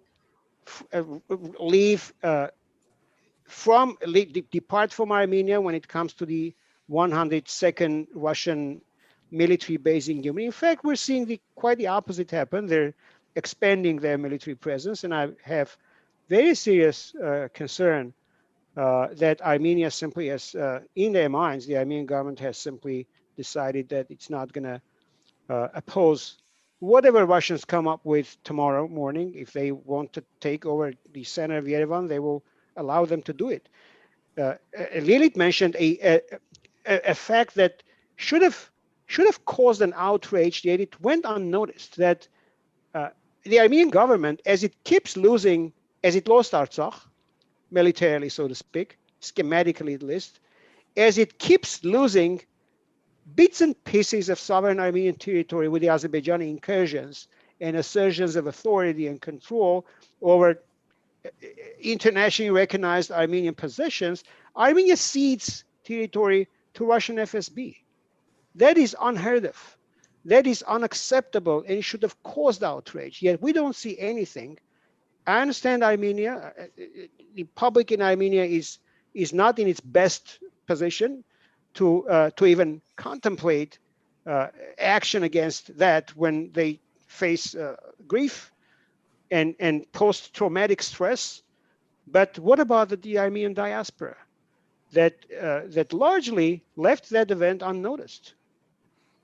So ceding land to Turks and ceding land to Russians, to me, is the same. I don't see why Daniel Varuzhan's blood is sweeter than Yarosh Charentsi's. So I don't know why 1915 can be so traumatic and its memory be so haunting, but 1913 not, or 2020 not, for that matter. Russia helped engineer this war and helped Armenia suffer a devastating defeat, and then came in as a savior when there was nothing else to save, and is trying to reclaim the remainder in a neo-colonialist desire to reassert itself where it can, because it cannot do where it cannot. Look at Ukraine, look at Georgia. In Armenia, they think they can, they're doing it. It's a prestige game, but it's also in many ways a real attempt to restore the USSR. I, as an Armenian, think that we should all be very, very concerned of Armenia's impending loss of independence. I think here we may, in fact, have some common interest with even Azerbaijan and Georgia, because there comes a point where a Russian-Turkish game where they flirt with each other and support each other may no longer be sustainable. But when that moment comes, and Armenia falls first, I am very certain, I think, to a very high probability that Azerbaijan and Georgia will fall as well. We've seen that happen in 1920, and it may happen again. So here's a common interest for anyone who is concerned about any of these three nations or all of them in the South Caucasus. If Russia is left to run its show in the South Caucasus and do it with Turkey, eventually all three Caucasus nations will fail, not just Armenia. So one has to think about a strategy that would respond to that potentially detrimental development for the West and for all of us in that region. Thank you, Arvin. Thank you very much. Lilith, there's a question asking if you could just elaborate a little bit more about the 3+3 model and specifically Iran's role there. So as I said, 3+3 means Armenia, Azerbaijan, Georgia, Russia, Turkey, Iran. This is very much similar to the Astana process that was applied to Syria. Effectively, it's the countries who have direct interest in the region would like to have a greater say in terms of the security arrangements, in terms of the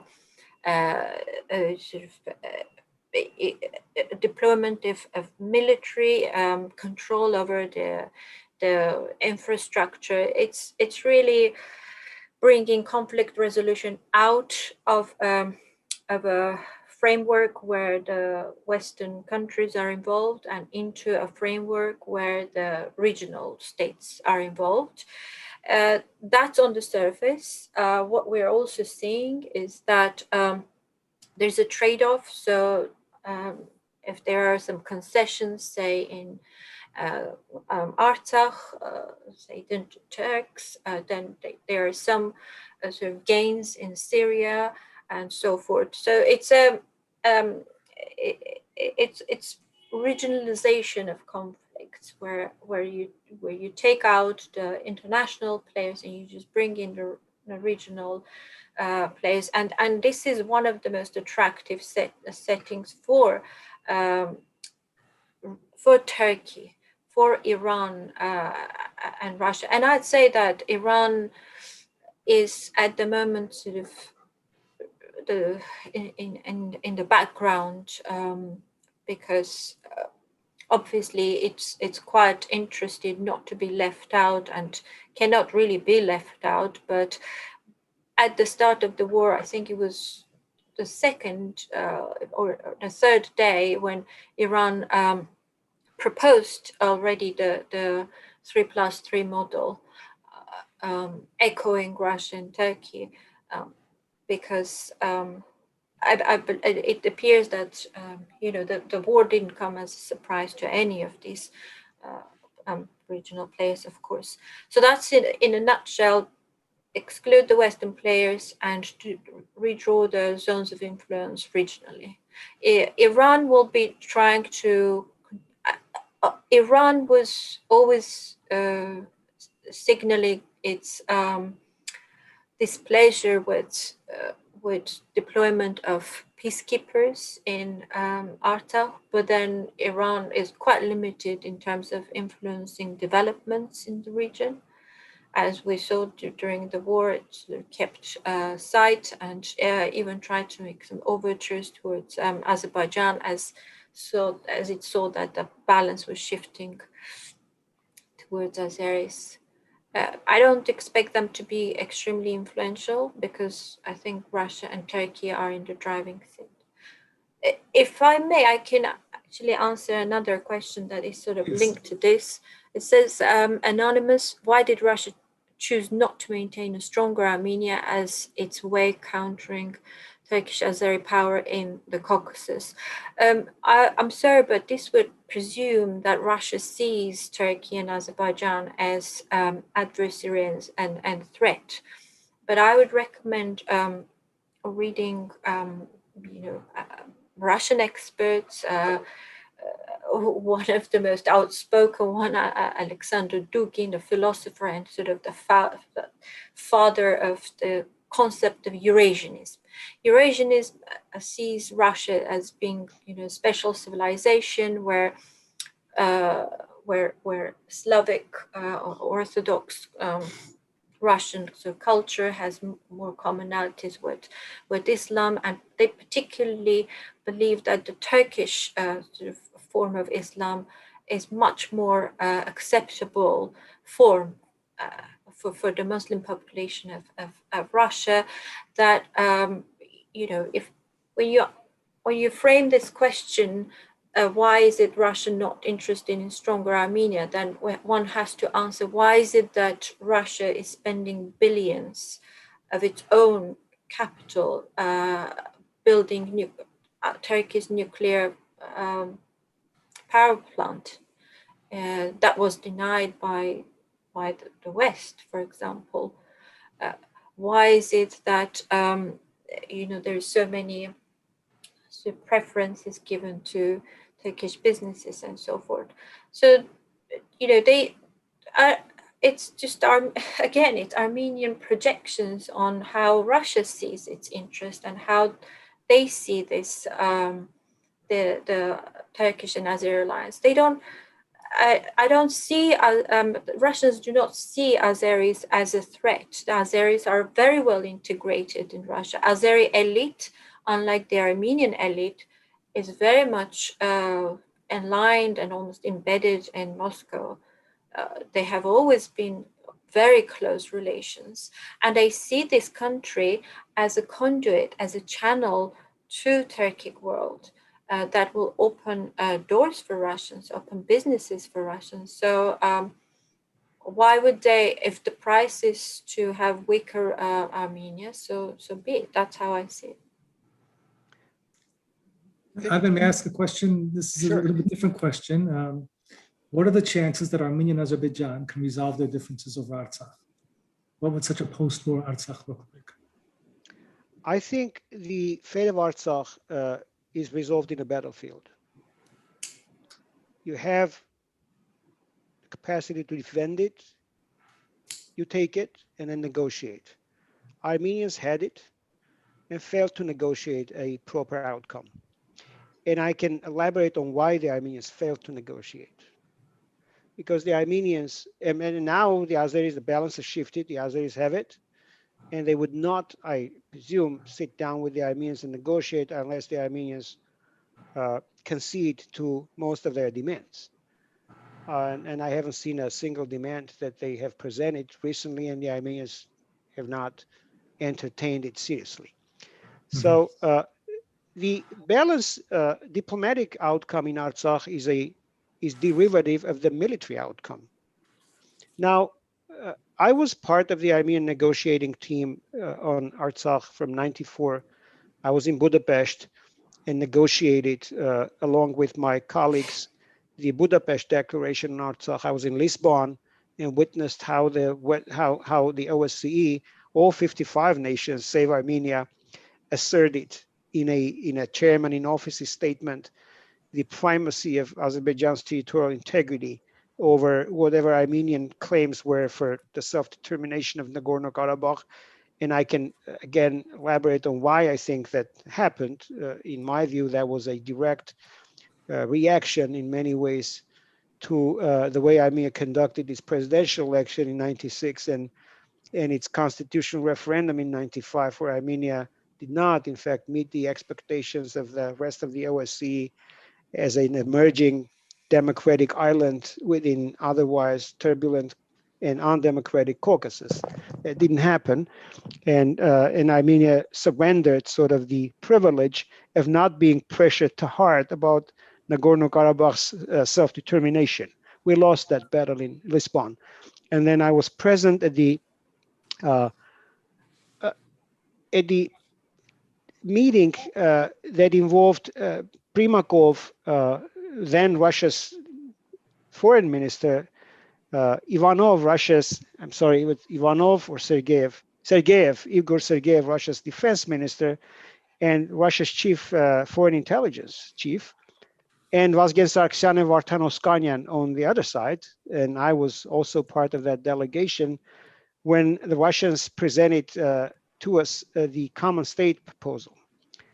And I was reading my cable today that I wrote summarizing the proposal for the minister to arrive in Yerevan from Moscow, get the cable in the airport and go and report to President Kocharyan. This is 1998. And I was struck at how really strategically the situation has been changed. The Russians back then told us that if Armenia continues to refuse to make any concessions in the negotiations with respect to Azerbaijan's territorial integrity with the widest possible autonomy for Karabakh, then Azerbaijan may resort to military force, and then that they will develop economically, will be able to pay for their military modernization, will be able to engage mercenaries. Back then, the talk was about Bosnia and Afghanistan. Now we had Syria, and will be able to eventually retake Karabakh by military offensive. And then Armenia will face a catastrophically bad choice. Now, the Russians have always been of the opinion that Artsakh should not be independent and should not be part of Armenia. And there was no illusion. There should have not been any illusion whatsoever within the Armenian negotiating circles and within the Armenian diplomatic and military establishment that there was any potential, any other outcome possible, unless Armenia pulled off a game changer, unless Armenia did something that would have sort of redefined the whole playing field. And in my view, that could have been an artful, diplomatically solid outreach and diversification of the kind of interests and players in the region that would have made it more desirable for Russia to try to be more aligned to Armenia's objectives rather than to play the role of an honest broker that in this case meant Russia would not support Karabakh's secession from Azerbaijan. So Armenia, and again, this comes back to the Armenian agency. To the extent that Armenia is willing and able to build capacity to eventually exercise greater agency than it does now, I don't see a different outcome in the Karabakh political resolution talks than what we are facing today, which is the worst possible outcome. Aliyev refusing to even recognize any entity in Karabakh. He has resolved, he has disbanded what was the Nagorno-Karabakh Autonomous Oblast. He refuses to recognize any sort of statal entity characteristic for Karabakh, and I think it will be an uphill battle to even convince him that there should be anything like Karabakh. So he's not going to negotiate if Armenia is weak. Armenia needs to get stronger. Again, needs to exercise independent agency to be able to negotiate a better outcome. But it can start doing it now, and all it needs to do is to, again, it comes back to needs assessment. To what does it take? What went wrong? What does it take to make it right? And how long will it take? And how much? That's really what Armenia needs to be concerned right now. Soberly looking at where it is and piece by piece addressing how do we fix this, identifying the key major core things we need to have in place so that we could build on it and get better. Arben, with regard to fixing this and in light of the elections, and Lilith, this question is to you also. Who do you see, where do you see opportunities, groups, whether it's the ruling party, the parliamentary, opposition parties outside the parliament that do not meet the threshold to become part of the parliament? Where in that landscape do you see some groups and individuals that are willing to take or that are considering taking a more broad approach with regard to Armenia's partners? Well, I think one of the positive outcomes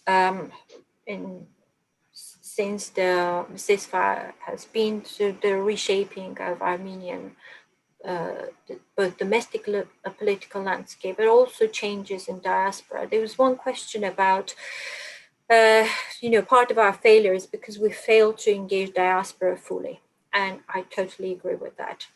Part of our failures is because of the type of political elite that we have. I don't even want to use elite because it doesn't even qualify as an elite, but the sort of decision makers that we have in Armenia happen to have a lot of money. This is oligarchy. It is still an oligarchy. And that has been one of our weaknesses, where there has been no room for meritocracy. And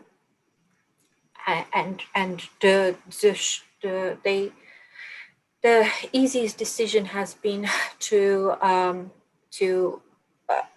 delegate Armenia's security matters to another country.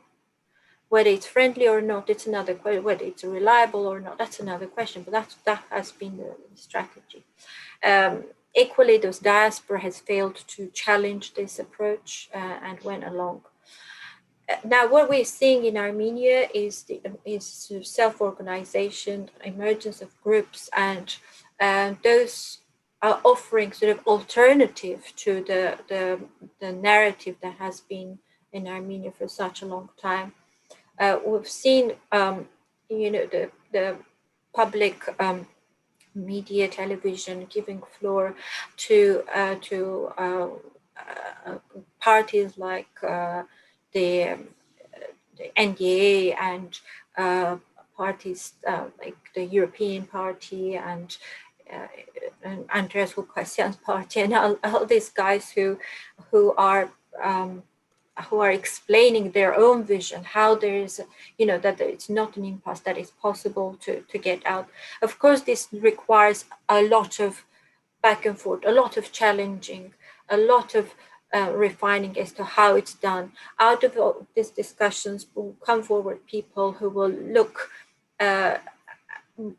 more sort of down-to-earth way of saying, okay, as Armin was saying, what are our needs? How do we meet these needs? What is our 12-month purpose?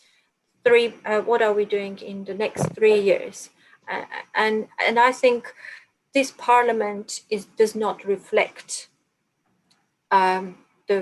what Armenian voters want. This parliament was created out of spite. Those who voted for Kocharyan did it out of spite of Nikol Pashinyan and vice versa. Of course, they had their core supporters, but really the victors in these elections were Kocharyan, Nikol Pashinyan, but Armenian people lost. So I'm hoping that this parliament will be short-lived and it will give time for the parties that will have a new agenda, that is not just about sort of the hopelessness, but will present a clearer path that is okay to engage with other players in the world. And as I mentioned, these parties, the Democratic Axis, the European Parliament, the European Party, and so forth, they have failed to come together, but hopefully a bigger platform will be formed for these alternative forces in the future. Thank you. And what are your thoughts with regard to the diaspora part possibly playing a role in the broadening of discussion and the broadening of policy formation and I think capacity building, I guess. I think the diaspora and not within a specific direction necessarily, because there seems to be one of the consequences of this war is that we've seen now that the state building trajectory, the state building exercise was very weak, and so therefore we need institutional capacity to be built, and regardless of the policy that comes out of it, frankly, right? So not necessarily. So in that regard, in that context, do you see opportunities? I think diaspora has been understandably pretty preoccupied with the genocide issue. For many in diaspora, survival, the identity, the well-being of their communities has been more important rather than Armenia. Armenia came as a, in some ways, as a home that needs help. So it was about sort of humanitarian assistance, facilitating humanitarian assistance, but ultimately diaspora should not be guiding Armenia. Armenia should be guiding diaspora. Armenia should have should be the state that has its objectives, and the diaspora can be in that supportive role. And Armenia should be also sort of guiding the diaspora political organizations on the messages of the day, which can shift. Because, the diaspora has its own fears, its phobias, its preferences. Most of the diaspora comes from Middle East with its own preconceptions about the world, which change. So their guiding principle preferably should be what Armenian state interests are. Again, it requires a lot of close cooperation and management of the political leadership. Thank you, Lilit. Armin, that's our final question. Is there something that you would like to add to that as well? I'd like to contextualize a little bit the question and response. Well, specific to the United States, I don't think Armenia can guide what the diaspora should do. Armenia does what Armenia does. The diaspora does what diaspora wants to do, and the way diaspora understands what is it that it has in common in what Armenia does. The diaspora should articulate and advance its own agenda based on what it thinks affects its interests or is of interest to it. So in that sense, I have been witnessing a strange humanitarianization of the diaspora's pro-Armenia agenda. And I think that's, to me, that's concerning, because what the diaspora does is not necessarily where I think diaspora could do more to help Armenia overcome the stress, the post-traumatic stress of the war and reclaim itself and build capacity. If that's what diaspora thinks, it can articulate as its own interest. Certainly, this cannot be dictated from Armenia. Again, what we're dealing here is not lobbying, it's advocacy that expresses the desires and interests of the Armenian American community. Thank However, you, but go ahead. I'm gonna interrupt you only because I kind of lied. I said there was no more questions. This will be our last question, but there's a question that just came up that I think I'd like you to respond to, because there's always been an observation that Azerbaijan has not been willing to make any concessions, right? And therefore, they created the situation, they perpetuated the situation until they were able to solve it militarily. In your work, in your time, when you were negotiating, and also your knowledge of what has followed, I mean, what were some of the significant concessions that you thought that Azerbaijan was willing to make? I thought more or less one area in which, if we were to sort of go back to 1997 or I'd say rather pre-Lisbon, 1996, where we had two texts under negotiation, the package and step by step, having the security of Artsakh at its core, the package having the status of Artsakh at its core. Two different approaches. We used to negotiate on both texts in parallel at the same time. Like, we had two texts. I have both of them in front of me. We would negotiate over one in the morning and over the other in the afternoon. But again, the package proposal was based on a premise that once you agree on the status, everything else is agreeable. This was the approach favored by the Karabakh delegation, by the Artsakh delegation, not so much by the Armenian delegation, but the Armenian delegation generally coordinated its positions with Artsakh and gave Artsakh deference when it came to interpreting what was best for Artsakh. So we used to go along. And then there was the step-by-step approach, which I intellectually favored more, that was centered on the premise of the primacy of security. And the understanding was, if you have the security of Artsakh, if you control security, you control pretty much everything else. I favor it because I think that security comes first, because military capacity, security comes first. Now, the Azeris happen to be favoring the step-by-step as well. The reasoning for them was different. Step-by-step had a built-in time perspective in it. In other words, Artsakh would fall under the control of that party which were able to emerge from whatever the time perspective was for the step-by-step implementation as economically more competitive. So the key variable was economic competitiveness. If you were to go for the step-by-step approach, you would arrive at a kind of status in the end that you wanted if you emerged economically more competitive. Armenia wasn't sure it could sustain that economic competition over the long run.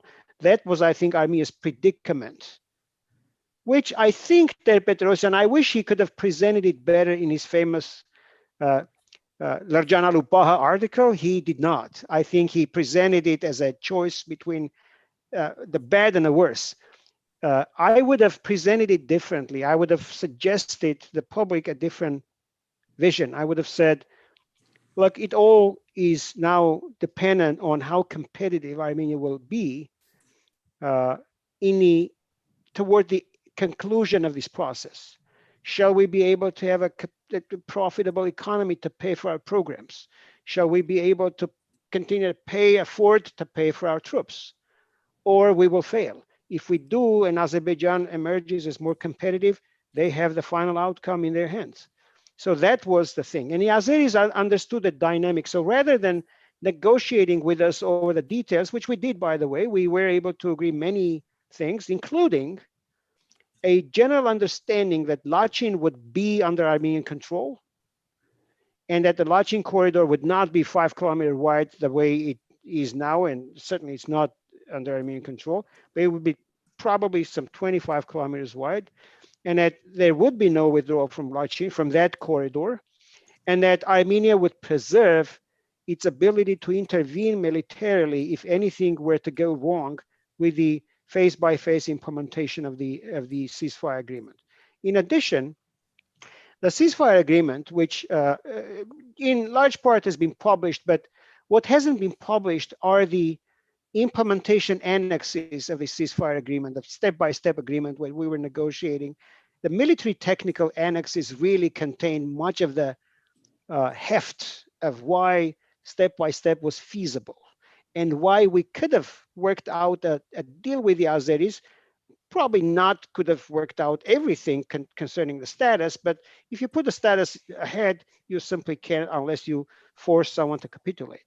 So the military technical annexes provided for a set of measures that would have provided for the irreversibility of the peace process.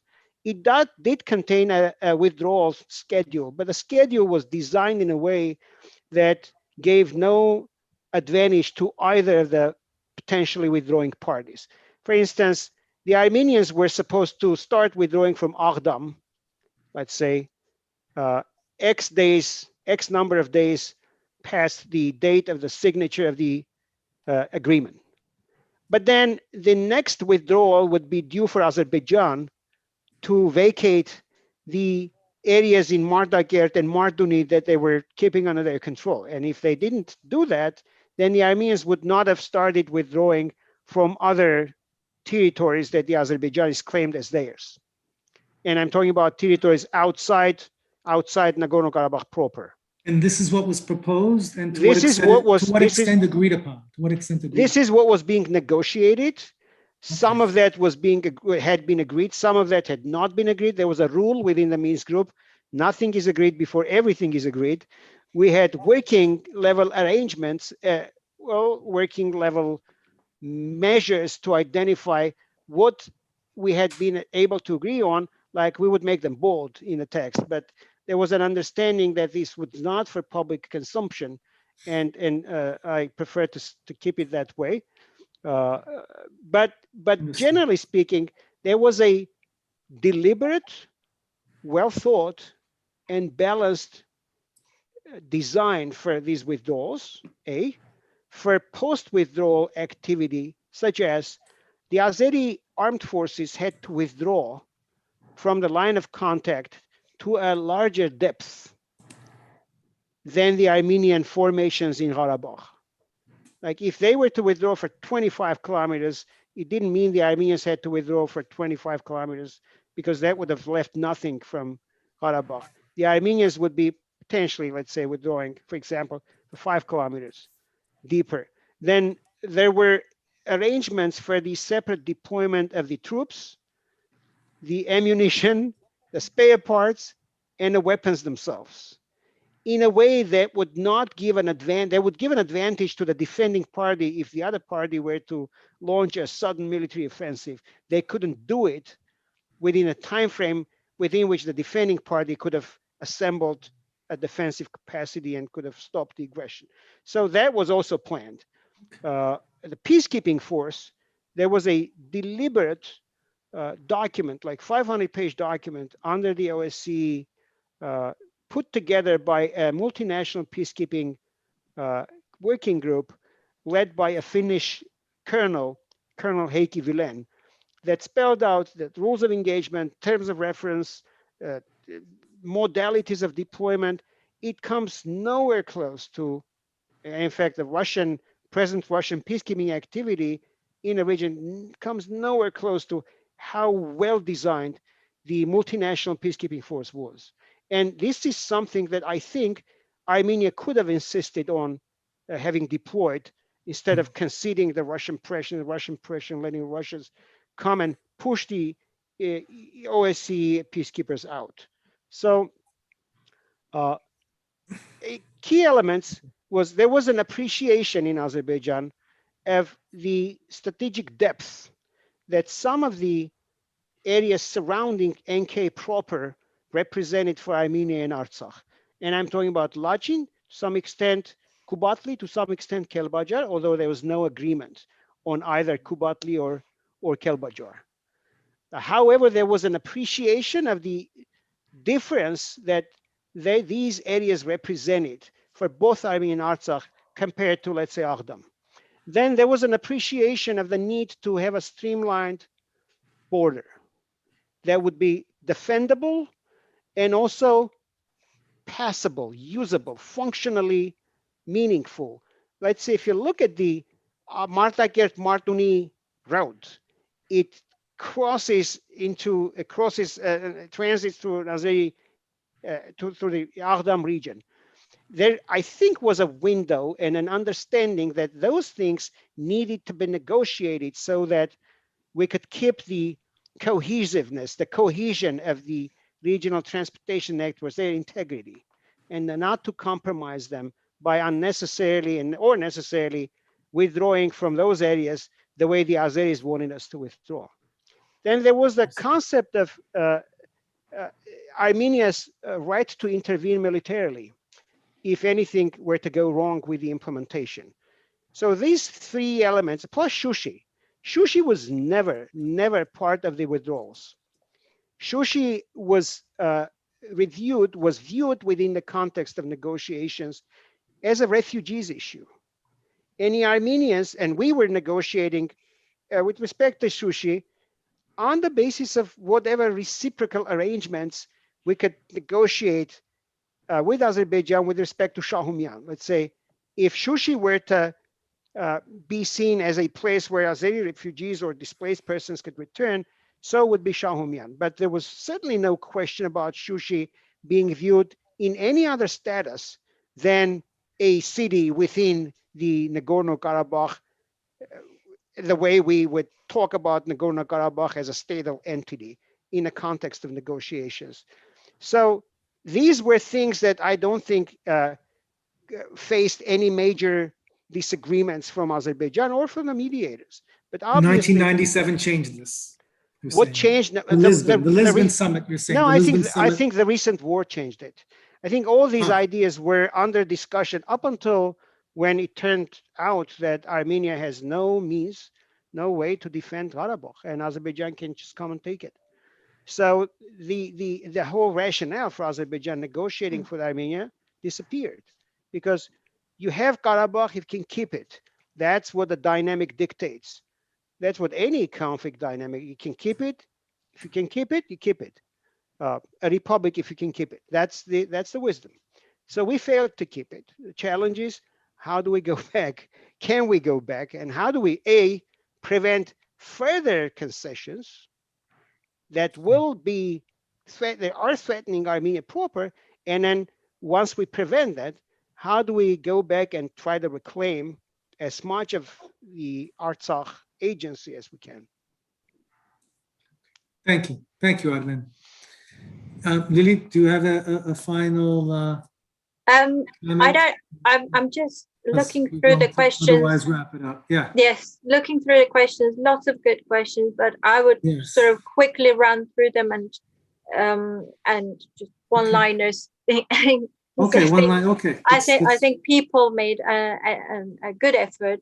The question about whether Levante Peterson was right that Armenia was too weak, you know, it's 2:30 in the morning for you, so if you're willing to run through it quickly, then so I would say that it wasn't really Artsakh that was the reason why we became weak. It was poor policies. So I don't think we should blame Artsakh. Otherwise, we can then blame Sunik, and we're basically weak to take care of ourselves. So that's not really an approach. That's not a realistic approach. There's one about not being Russified, but why is this? Why blame Russia for Armenia's failure? It's well, I personally didn't try to blame anyone. I tried to explain how that not always Armenia's interests coincide with Russian interests, but it's a fact that you have chosen an ally, and the ally didn't deliver on a number of things. So there's a question what to do, concrete steps, next steps. To be honest, I don't think we can talk about concrete steps until there is a clear consensus as to what has happened, where we failed, who failed us or not failed us, and then what we want next. Unless there is a consensus on this, I don't think we will take steps forward. But I know there was a comment about why are we optimistic, because we have been in difficult positions, and there is, I mean, not being optimistic is not an option. What's there? Yes, we can continue sinking. That is basically the baseline scenario now. But at some point, there has to be a rebound. I don't know about.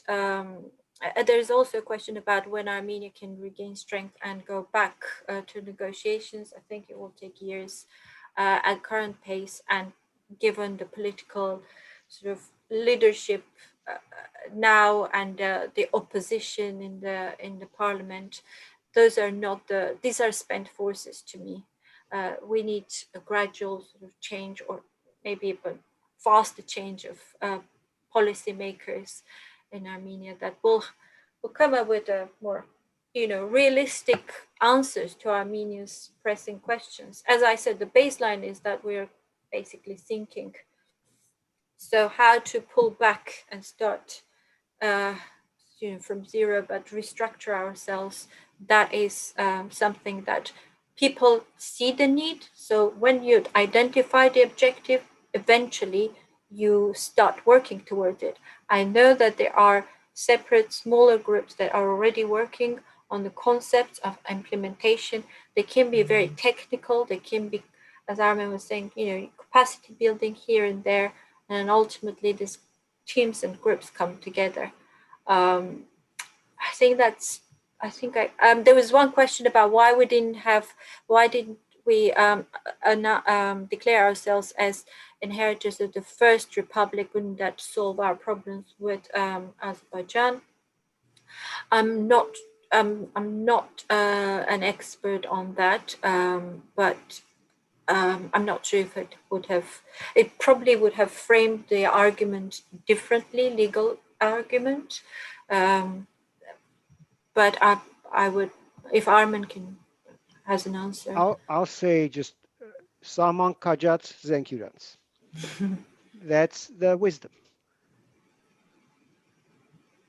Defend yourself and then negotiate on your terms. If you can't defend yourself, no one will.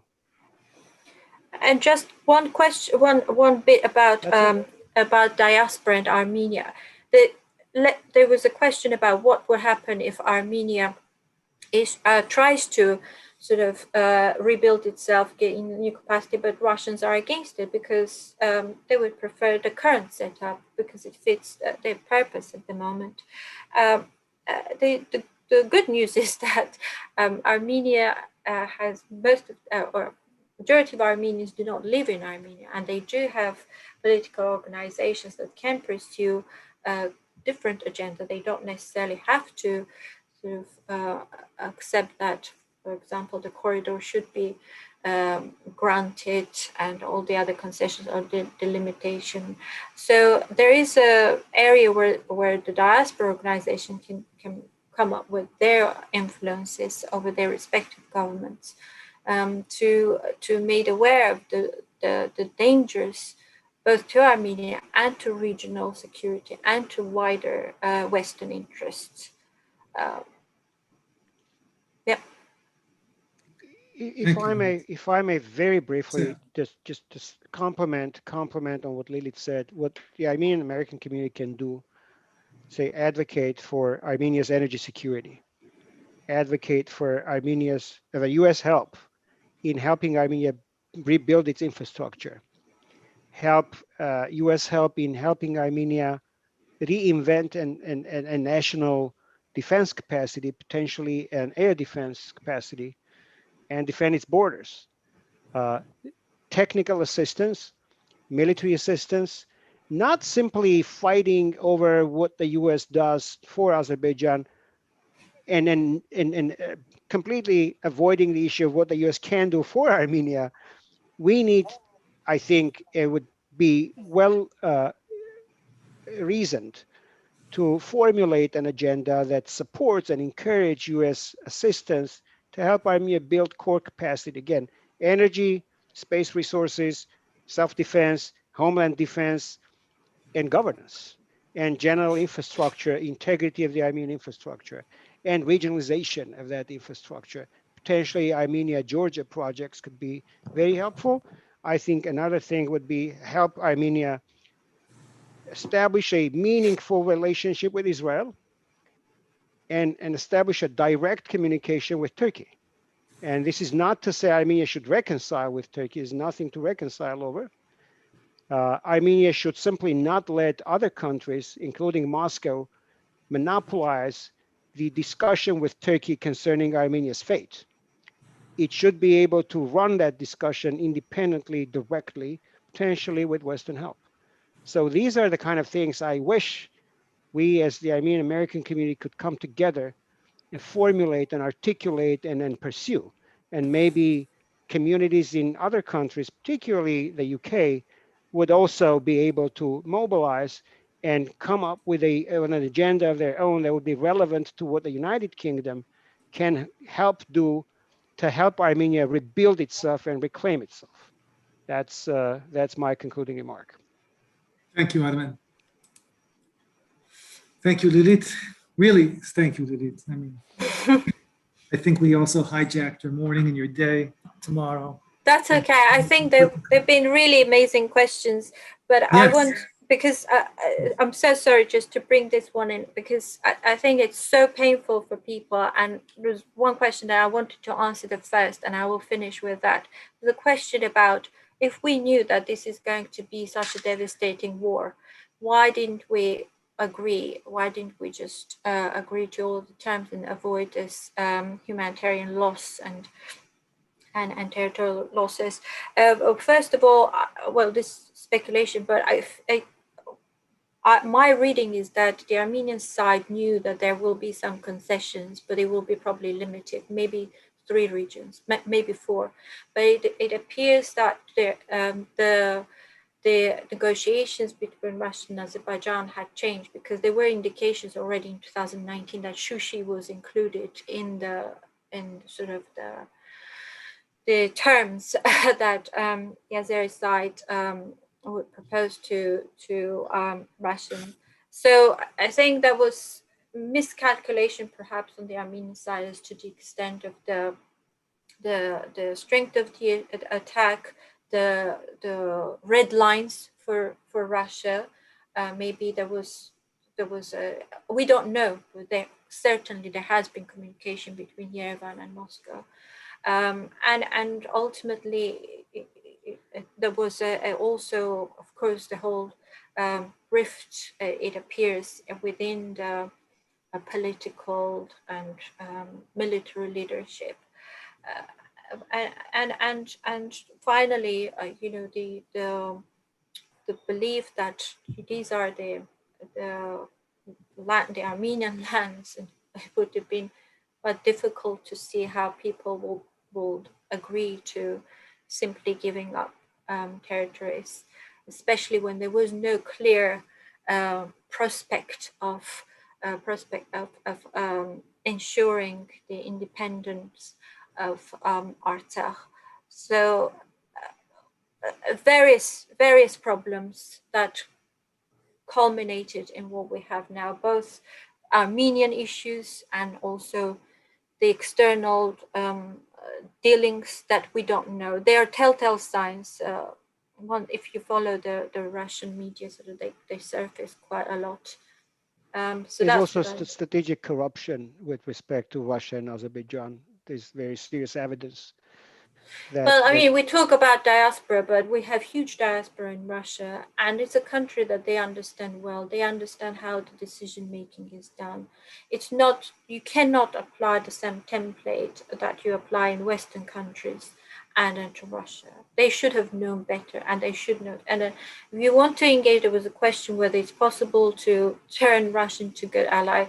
Well, we have nearly 2 million Armenians there, and I'm pretty sure they know how it works, and nothing impossible, but it's about identifying what is it that you want and how you want to achieve it. And again, consensus as to what went wrong, what are the weaknesses, and what we want to achieve. Lily, I think that's a great place to end. Thank you, Ara. Thank you, Thank you very and much. thank you, everyone. Thank you. Thank you. Thank you, both of you. Us from across the United States and, in fact, around the world. Thank you all. Thanks. Take good care.